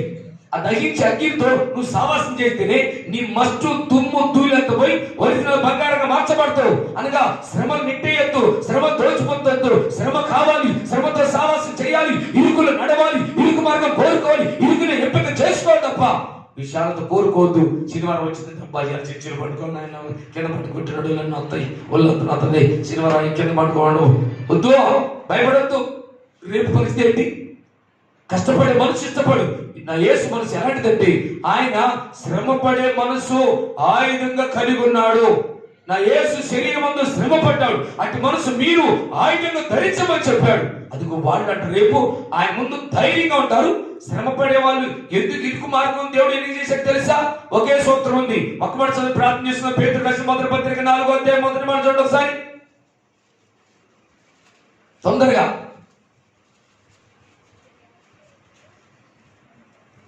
క్రీస్తు క్రీస్తు శరీరమందు శ్రమపడింది కనుక ఈ బైబిల్లో సైతం మొక్కలు చూస్తున్నారు. బైబిల్ పక్కన పెట్టప్పుడే క్రీస్తు శరీరమందు శ్రమపడిన కనుక మీరును అట్టి మనస్సు ఆయుధంగా ధరించుకోండి. ఆ శరీర విషయంలో శ్రమపడిన వాడు శరీరమందు జీవించు మిగిలిన కాలం ఇక మీదట. అదిగో చూడండి, ఇరుకులో నడిచే వాళ్ళకి ఇంకా శరీర ఆశలు ఉండవు. ఇరుకులు నడవకపోతే శరీర ఆశలు, మనుజాశలు అనుసరించి నడవక దేవుని ఇష్టానుసారంగానే నడుచుకున్నట్లు పాపముతో ఇక జోలికరేమీ లేక ఉండును. హల్లెలూయా. అబ్బా, పాపంతో జోలి లేకుండా ఉండాలి. ఎవరు తెలుసా? ఇరుకులో నడిచేవాళ్ళు. ఇరుకులో నడిచేవాళ్ళ కంటే ఇంకా పాపంతో జోలి ఆడుతుందండి. రాత్రి 3:30, 2:30, 3 అయిపోయాయి. మళ్ళీ పొద్దున్న మళ్ళీ ప్రార్థన చేసుకుని మళ్ళీ వాక్యం చేసుకుని మళ్ళీ వెళ్ళిపోవాలి. ఈ వర్షాల శరీరం నలగొట్టుకుంటున్నప్పుడు, శరీరం నలిగిపోతున్నప్పుడు బిడ్డారా ఇక పాపం చేద్దాను కోరిక పుట్టదు శరీరంలో. అందుకే ఇరుకు అంటే కంటిన్యూ నిద్రపోతే అట్ట ఇరుకైద్ది, కడుపున 3 పడుతుంది 6 పడడం అంటే అట్ట ఇరుకైద్ది కాదు. తినడానికి ఉంది మరి లేకనా కాదు. అయ్యి ఇచ్చింది కానీ 3 పడుతుంది పండుకోమని కాదు. కడుపుకు నాగా పెట్టినట్లయితే, కంటికి నాగా పెట్టినట్లయితే అదేం చేస్తే ఒక్క పూట అయినా పిల్లలు ఏం చేస్తే ఇరుకులో నిలబడగలిగితే పాపంతో జోలి లేకుండా ఉంటుంది. హల్లెలూయా. ఆశలు పట్టు, చుట్టమైన మనసు పోదు, సారమైన మనసు పోదు, నిద్రపోదాని పీదు, తాగుదాని పీదు, తిందాని పీదు. దేవుడితో గడపాలబ్బా. తెల్లవారులు మాట్లాడుకున్నా ఇంకా ఇంకా ఇంకా మాట్లాడదనిపిస్తుంది. తృప్తి లేదు, దేని తృప్తి లేదు. దేవుడితో మాట్లాడుకునే విషయంలో చాలా మందికి ప్రార్థన రావడం కష్టపడుతుంది. ఇప్పుడు ఇంత టైం అయిందిగా కొంతమందికి ఎట్లుంటదంటే అబ్బా అనే రాదయా అనిపిస్తుంది. కాదు బిడ్డరా, కానీ ఆత్మీయతో ఎదుగుతున్న ఎలా కూడా తెలుసా? దావీదు అంటాడు, నేను నా దేవుని మందిరంలో పచ్చటి ఒలివ చెట్టు వలె. ఇంకేమంటే తెలుసా? నేను చిరకాలము యెహోవా మందిరములో నివసింపగోరుచున్నాను. మీరు ఎప్పుడు పోవాలి ఇంటికి? ఇప్పుడు మీరు యథార్థం చెప్పండి. అయ్యా సాయంత్రం దాకా కూడా నేను రెడీగా ఉన్న చెప్పడానికి, ఇక్కడి నుంచి పోవాలని ఎట్టనే మీరు అనుకుంటారు. మీకు దమ్ము లేదు, ఏడాది దమ్ము దీనికి ఎందుకు కొడుతుంది? తింటానికి కొడుతుంది. ఇప్పుడు తింటానికి కొడుతుంది, ఇంటి పోమంటే పోతారు, డబ్బులు పోతారు. దానికి ఉంది. కానీ మన ఆశ ఎందుకంటే ఆత్మీయులకు ఎక్కడ ఉంటుంది మనసు? ఆత్మీయత మీద ఉండాలి. శరీరానికి ఎక్కడ ఉందంటే ఎప్పుడు ముగిస్తాడు ఆయన కానీ ఆయన చెప్పించాలి. ఎంతసేపు ఆడటం మీరు అంతసేపు సరిపోదు. మాకు ఇవన్నీ ఆడ ఎందుకు అయ్యారని చెప్పి నీ గొంతు పాటు నా సుఖం ఉందా అనుకునేది లేకపోలేదు. ఇప్పుడు మన మధ్యలో తమ్ముళ్ళారా, చెల్లెళ్ళారా, అమ్మలారా అండి, నేను మీలే అంటండి. ఎంతసేపు నిలబట్టం, రాత్రి ఏదైనా నిద్ర కాసి నాకు ఓపిక లేదు. నీరసంగా ఉన్నా నేను. అయితే మిమ్మల్ని చూస్తే వదలబుద్ధి కావట్లేదు, పంపేది అంతకంటే కావట్లేదు. ఎందుకంటే ఇట్లనే ఉంచి సాయంత్రం నాకు వచ్చి నైట్ వెళ్ళిపోదాం అనుకుంటున్నా. నైట్ మేము తీసుకొని పదార్థం పరలోకానికి. ఇప్పుడు చెప్పాను వెళ్ళినట్టు బల్బు. రాత్రి ఇక్కడ చినే పోదాన్ని పెడుతుంది. నాకు మీరు ఇంటికి పోతాను అన్నారు. ఆడేమంటే ఒక ఆయన వచ్చి ఇంటికి పోయి మమ్మల్ని చెప్పిపోతున్నా వద్దా ఇంటినే పోదా ఇంటికి పోయి చెప్పిపోతాను అంటే వద్దా అంటే ఇంటికి వచ్చి ఇంటికి రా అంటాడు. మా ఆయనకి ఎంత తొందరగా ఉంచుడు, మనం ఆయనతో పాటు వెళ్ళిపోవాలని. ఆయన పనిలో వెళ్ళాలని ఆయనకి ఎంత తొందరగా ఉంచోడండి. ఆయన ఏమంటే అయ్యా ఇంటికి పోయి కదా మా ఏమన్నా చెప్పిపోతాడు. ఆయన ఏమంటుండో ఇదిగో అబ్బాయి నాలుగు చెయ్యి పెట్టినట్టు ఎన్ని తిరిగి చూడొద్దు, రా ఇంటికి రా అంటాడు. అంటే మనం ఏసైతో పాటు వెళ్ళిపోవాలి. తొందరగా ఆయన తొందర పిలుతుండు, మనకేమో ఇటు పోవాలండి. మీకు ఇంటికాడి మీద ఆసక్తి ఉందంటే మీరు ఇంకా సరిగ్గా మారలేదు. గుర్తుపెట్టుకోండి. మీరు ఎప్పుడు నేను అయ్యా తెల్లవారులేను ఉందా అనిపిస్తుంది. ఆ బిడ్డ యాలనట్టు అంటే మీకు ఆ మనసు ఉందా చెప్పండి. రెడీగా నేను రెడీ. ఆ మనసు ఉంటే బిడ్డ ఖచ్చితంగా మీరు దేవుడిని వేరు పారుతున్నట్టు, ఆత్మీయతలో వేరు పారుతున్నట్టు అది దాని అర్థం. ఎందుకంటే ఎట్టుండాలని కాదు, ఎట్టుండాలని కాదు, అక్కడ తరతరం ఉండబోతున్నాం. ఆ జీవితం పడితే ఇక్కడ ఉన్నాం మనం. కాబట్టి ఎప్పటికైనా మీ మనసును సరి చేసుకొని, ఆత్మీయత సరి చేసుకొని ఇరుకులో నడవడానికి ఇష్టపడదాం. ఇరుకులో నడిచే వాళ్ళు లాకం ఉండడానికి ఇష్టపడరు, ఇంటికి వెళ్ళడానికి ఇష్టపడరు, తినడానికి ఇష్టపడరు, పడుకోవడానికి ఇష్టపడరు, సుఖించడానికి ఇష్టపడరు, స్టైల్ కొట్టడానికి ఇష్టపడరు, ఎచ్చులు కొట్టడానికి ఇష్టపడరు. మరి ఏం చేస్తారు? ఎప్పుడు నా ప్రభువుని కలుసుకోవాలి. కింద కూర్చున్నాం, పైన కూర్చున్నాం, మట్టిలో కూర్చున్నాం, తప్పుతుందా, ఏముంది, ఫ్యాన్ ఉందా, కరెంట్ ఉంది, అంత అవసరం లేదు. ఇదంతా ఏమి ఉండదు. అర్థమైందా? నేను దాదాపు మరి 2:30 వరకు కూడా ఒబ్బలే కూర్చున్న, ఫ్యాన్ ఉంది, కరెంటు పోయినా ఇన్వర్టర్ పెట్టారు పిల్లగాళ్ళని అయ్యగారు నుంచి పక్కన ఉండాలని. ఎది పెట్టినా అది చేసుకోలేదు, ఇది చేసుకోలేదు, ఏం చేసుకోలేదు. ఒబ్బలనే ఏసీ కూడా ఉంది, అది అంతకంటే లేదు, దేని మీద లేదు. తీరా 3:30 గుర్తొచ్చి చెమట కాలిపోతుంటే అవును ఫ్యాన్ వేసుకుంటూ పోయేది కదా, మర్చిపోయినాయి అబ్బా. అప్పుడు పోయి ప్లాన్ వేసుకున్నా. ఎప్పుడు పోయి 3:30 పోయి ప్లాన్ వేసా. ఎందుకని అది వేద్దామన్న ఆలోచన కూడా లేదు. ఆయనతో గడుపుతుంటే అంత తృప్తిగా ఉంది. దుప్పటికప్పుడు తిండులకప్పుడు తెచ్చాడు, పెట్టాడు 2 తిండ్లు తెచ్చి. ఆ తిండి లేదేం లేదు, అది ఈ సంగతి కూడా గుర్తు లేదు. పిల్లలు ఎంత తృప్తిగా ఉందో దేవుడితో మాట్లాడుతుంటే బయటికి వెళ్ళబుద్ధి కావట్లా, రాబుద్ధి కావట్లా, అసలు ఏ ఉండబుద్ధి కావట్లా, ఎటు అడిగి వెళ్ళిపోదాం అనిపిస్తుంది. ఎందుకు? ఆయనతో సహవాసం రాకుండా. ప్రభుత్వం మన బొమ్మ కదా, సశివుడు. నువ్వు కూడా మాట్లాడుకో ఆయనతో. ఆయన మాట్లాడే దేవుడు. చిన్నదాని పెద్దకి అయ్యగారు అమ్మాయి తన పారించి, అయ్యగారు అమ్మాయి గురు పారించి, నువ్వేం చేస్తావా, నువ్వేం చేస్తావా, ఎతకాలి అయ్యగారు మీద నువ్వు ఏడిసేది. నువ్వు ఎప్పుడు చేస్తావు చెప్పు. నువ్వు ప్రార్థనలో రావాలి. నువ్వు ప్రార్థన చేస్తే దయ్యాలు పారిపోవాలని నామోలో, ఇంట్లో దయ్యాలు పారిపోవాలని నామోలో. అటువంటి ప్రార్థన ఆత్మతో ప్రభు మనందరూ నింపును గాక. ప్రభుతో గడపడానికి నన్నింటి ఆత్మతో నింపాడు. మిమ్మల్ని అందరం మనందరం ఆత్మతో నింపును గాక. క్రీస్తు తండ్రితో సావాసం రాత్రితో గడిపినట్టు క్రీస్తు మీద ఆత్మ మనందరం నింపును గాక. మోకరించి ప్రార్థిస్తుంది ఉంచలేను. ముగింపు తొందరగా, ఇప్పటికీ లేదు నాకు, వదిలిపెట్టాలి మిమ్మల్ని. ప్రేమతో ప్రాణమును అర్పించినావు, శ్రమల సంఖ్యలైనా శత్రువును కరుణించువాడవు నీవే. బిడ్డరా, పోయిన సంవత్సరం చచ్చిపోయి ఈ సంవత్సరం ఉండేదాన్ని కాదు, ఈ సంవత్సరం ఉండేలా కాదు. దేవుడు ఎందుకు ఇచ్చాడు?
చదువుకోబా గురుకోబా, పోయిన సంవత్సరం నువ్వు చచ్చిపోతే ఈ సంవత్సరం ఉండేదాన్ని కాదు కదా. దేవుడే నీకు సమయం ఇచ్చింది. దేవుడు ఇచ్చిన సమయంలో ఒక రోజు 2-3 గంటలు 4-5 గంటలు గడపడానికి నువ్వు చదువుకుంటున్నావా? దేవుడు కదా నీకు ఈ టైం ఇచ్చింది. దేవుడిలాగా మారు, దేవుడిలాగా మారడానికి సిద్ధపడదాం బిడ్డరా. తరతరాలు జీవిద్దాం, తరతరాలు బ్రతకాలంటే దేవుని యొక్క ఆజ్ఞలు నెరవేరుతాం. మనం భూమి మీద ఉన్నప్పుడే బ్రతుకుండగానే ప్రభువా నేను నీ ఆజ్ఞలు నెరవేరుతానా, ఈ రోజు నుంచి తేజస్ నీ ఆజ్ఞలు నెరవేరుతానా అని తీర్మానం చేసుకో. అయ్యా నీ ఆజ్ఞలు నెరవేరుతాను ప్రిబిడరా. అదిగో నీళ్ళు రెడీగా ఉన్నాయి, బాప్తిసం వేయడానికి సేవకులు రెడీగా ఉన్నారు బిడ్డరా. నువ్వు సిద్ధంగా బాప్తిసానికి ఈ రోజు మనది, రేపు మనది కాదు. ఈ సంవత్సరంలో నిన్ను కాపాడినట్టు దేవుడు, కరోనాలో చచ్చిపోకుండా నిన్ను కాపాడినట్టు ఎంత కృపచ్చు, ఎంత ప్రేమించి నీ టైం ఇచ్చాడో చూడు దేవుడు. నువ్వు చచ్చిపోతే ఉండేవాడివేనా? ఈ రోజున చచ్చిపోతే పోయిన సంవత్సరం ఉండేదానివేనా? జ్ఞాపకం తెచ్చుకోయా. సరుక్కోకడు కొనుక్కోకడు. ప్రభుత్వం గడపడానికి ఇష్టపడదాం బిడ్డరా. ప్రభుత్వం గడపడానికి ఇష్టపడదాం. ప్రభుత్వం ఎన్ని గంటలు గడిపినా సంతృప్తిగానే ఉండాలి. అలా నీకు ఇంకా లేదంటే ఆ మనసు నువ్వు ఇంకా స్థిరపడలేదు. ఆమేన్. హల్లెలూయా హల్లెలూయా హల్లెలూయా హల్లెలూయా హల్లెలూయా హల్లెలూయా హల్లెలూయా ఆమేన్. హల్లెలూయా హల్లెలూయా హల్లెలూయా. ప్రార్థన చేసిన బిడ్డల ఈ వారంలో ఉపవాస ప్రార్థనలు ఉన్నాయి. వాటితోనే దేవుడితో సహవాసాన్ని పెంచుకోండి, దేవుడితో సహవాసం కలిగి ఉందాం. ఈ వారంలో గురు శుక్ర శనివారాల్లో 3 దినాలు శుద్ధీకరణ కూటాలు ఉన్నాయి. వాటి కొరకు ప్రార్థించి వాటిలో పాలు పొందడానికి ఇష్టపడదాం. బిడ్డారా సిద్ధపడదాం. తరతరాలు జీవించాలని ఆశ నీకుందా? ఒక నిర్ణయానికి రా. ఇక్కడ ఉన్నప్పుడే దేవుని యొక్క ఆజ్ఞ నెరవేర్చు. ఇక్కడ ఉన్నప్పుడే దేవుని చిత్తం నెరవేర్చు. భూమి మీద బతుకున్నప్పుడే ఇరుకులు నాడు, కరువైనా శ్రమలైనా, ఎంతమంది తిట్టినా, ఎంతమంది దూషించినా, ఎవరు ఏమనుకున్నా గానీ దేవుని కొరకు జీవించాలని నిర్ణయం తీసుకో. ఒక పరిశుద్ధ జీవించాలని ఆశపడు. ప్రార్థన చేసుకుందాం బిడ్డరా. మనం ప్రేమించి మనకి మాట దయచేస్తూ వచ్చిన పరలోకం నుంచి భూమి మీద దిగొచ్చి 2000 సంవత్సరాల క్రితమే ఇరుకు మార్గం విశాల మార్గాన్ని బోధించిన మన ప్రభు యేసుక్రీస్తు వారి ఉన్నతమైన అమలు చేతులు ఎత్తి స్తోత్రిద్దాం. అయ్యా మీరు దిగొచ్చి బోధించుకుంటూ మాకు తెలిసేది కాదయ్యా. మేము నరకం పాలయ్యే వాళ్ళమయ్యా. మా ఆత్మ నరకానికి పోయాయ్యా. మన తండ్రి దేవునికి మహిమ కలిగినట్టుగా చేతులు ఎత్తారా. మనం స్తోత్రిద్దాం. స్తోత్రం.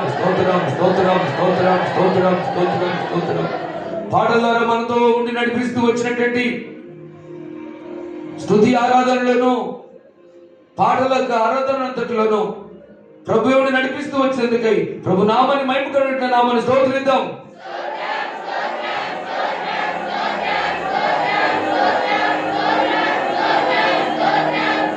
సంగీత సేవ అంతట్లో మనతో నడిపిస్తూ వచ్చిన మన ప్రభు యేసు నామానికి మహిమ కలిగిన నామాన్ని స్తోత్రిద్దాం.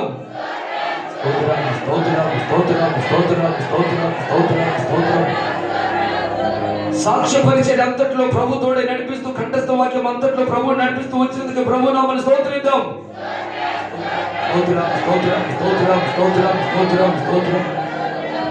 అలాగే మంచి బోధకుడిగా వాక్యోపదేశములను మనతో ఉండి నడిపిస్తూ, మన వాక్యాన్ని బోధిస్తూ, వాక్య పరిచయం అంతట్లో ప్రభుని నడిపిస్తూ వచ్చినందుకే ప్రభు నామని మహిమ కలిగిన నామని చేతులెత్తి స్తోత్రిద్దాం.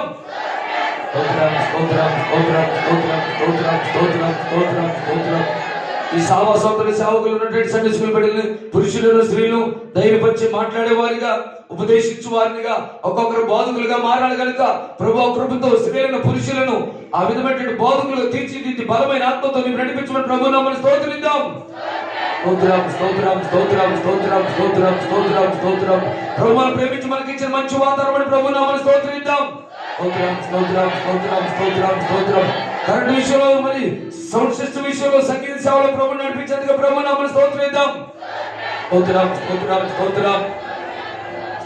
స్తోత్రం. ఈ వారం అంతట్లో కూడా ఎన్నో వాక్యాన్ని జ్ఞాపకం ఉంచుకొని నమ్మరేసుకుంటూ ప్రభు చిత్తం నెరవేర్చే బిడ్డలు ఉన్నట్టు ప్రభుత్వం నడిపించమని ప్రభు నామని స్తోత్రిద్దాం. స్తోత్రం. ఇవాళ జరగబోతున్న ఆరాధన విషయంలో, బాప్తిస్మ కార్యక్రమం విషయంలోనూ, ఈ మరి జరుగుతున్న ప్రతి కూటాలన్నింటిలోనూ ప్రభు చిత్తాన్ని నడిపించమని కృపణీయమని యేసయ్య నామమున స్తోత్రిద్దాం. స్తోత్రం. ఈ యొక్క పరిచయం అంతట్లో కూడా అపోస్తలుల కాలాన్ని ప్రభు చూసి మన మధ్యలో మనల్ని స్థాపించి నిలబడి నడిపించినట్టుగా ప్రభు నామమున స్తోత్రిద్దాం. స్తోత్రం స్తోత్రం స్తోత్రం స్తోత్రం స్తోత్రం స్తోత్రం స్తోత్రం స్తోత్రం స్తోత్రం.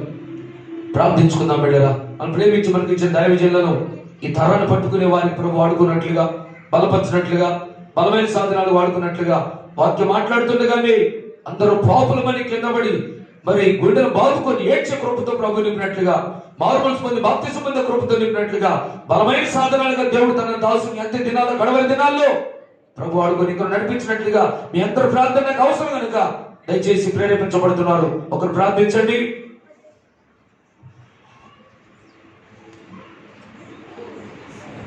దేవుడు మనకు 2 మార్గాలు బోధించాడు. విశాల మార్గం, ఇరుకు మార్గము.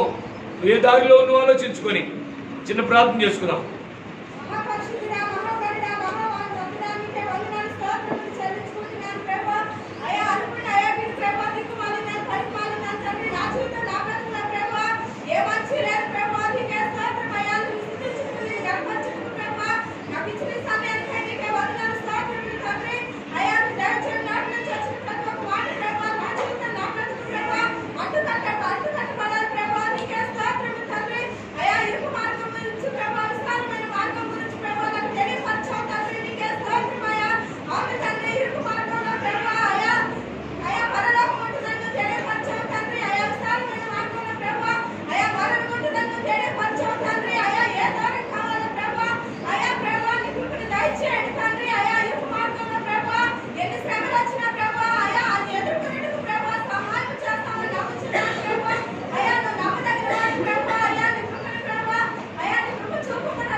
ప్రేమ స్వరూపిణి శైలి పరిశుద్ధ నామానికి వందనాలు తండ్రి.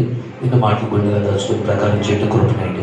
ఈ సన్నిధికి వచ్చి చిన్నలో పిల్లలు, పెద్దలు, వృద్ధులందరూ ప్రభువా ఈ శ్రాంతి కలుపు దీవెనతో దీవించి అయ్యా మా ఎదుటి విశాల మార్గము, ఇరుకు మార్గం అనేవి 2 ఉంచారు. వాటిలో తండ్రి మమ్మల్ని ఇరుకు మార్గం నడవటానికి పోరాడమని చెప్పారు. అందులో నడిచి అయ్యా విశాల మార్గంలో మరణం ఉంది, ఇరుకు మార్గంలో జీవం ఉన్నదని ఆ జీవాన్ని సంపాదించుకున్న వారినిగా నిరంతరము జీవించే వారిని చేసి నడిపిస్తారని నమ్ముతూ యేసయ్య నామాన్ని ప్రార్థించి నేను అడిగి పొందుకున్నాను మా తండ్రి. తండ్రి అయిన దేవుని ప్రేమ, ప్రభువైన యేసుక్రీస్తు వారి కృప, పరిశుద్ధాత్మ దేవుని యొక్క నేను సహవాసము, సన్నిధి, సమాధానం చేయని మనందరికీ లోకం సకల పరిశుద్ధులకును ఇప్పుడు ప్రపంచం వరకును సమాధానం సదాకాలం తోడై నడిపించును గాక. ఆమేన్. ఆమేన్. చిన్న కార్యక్రమం ఉంది.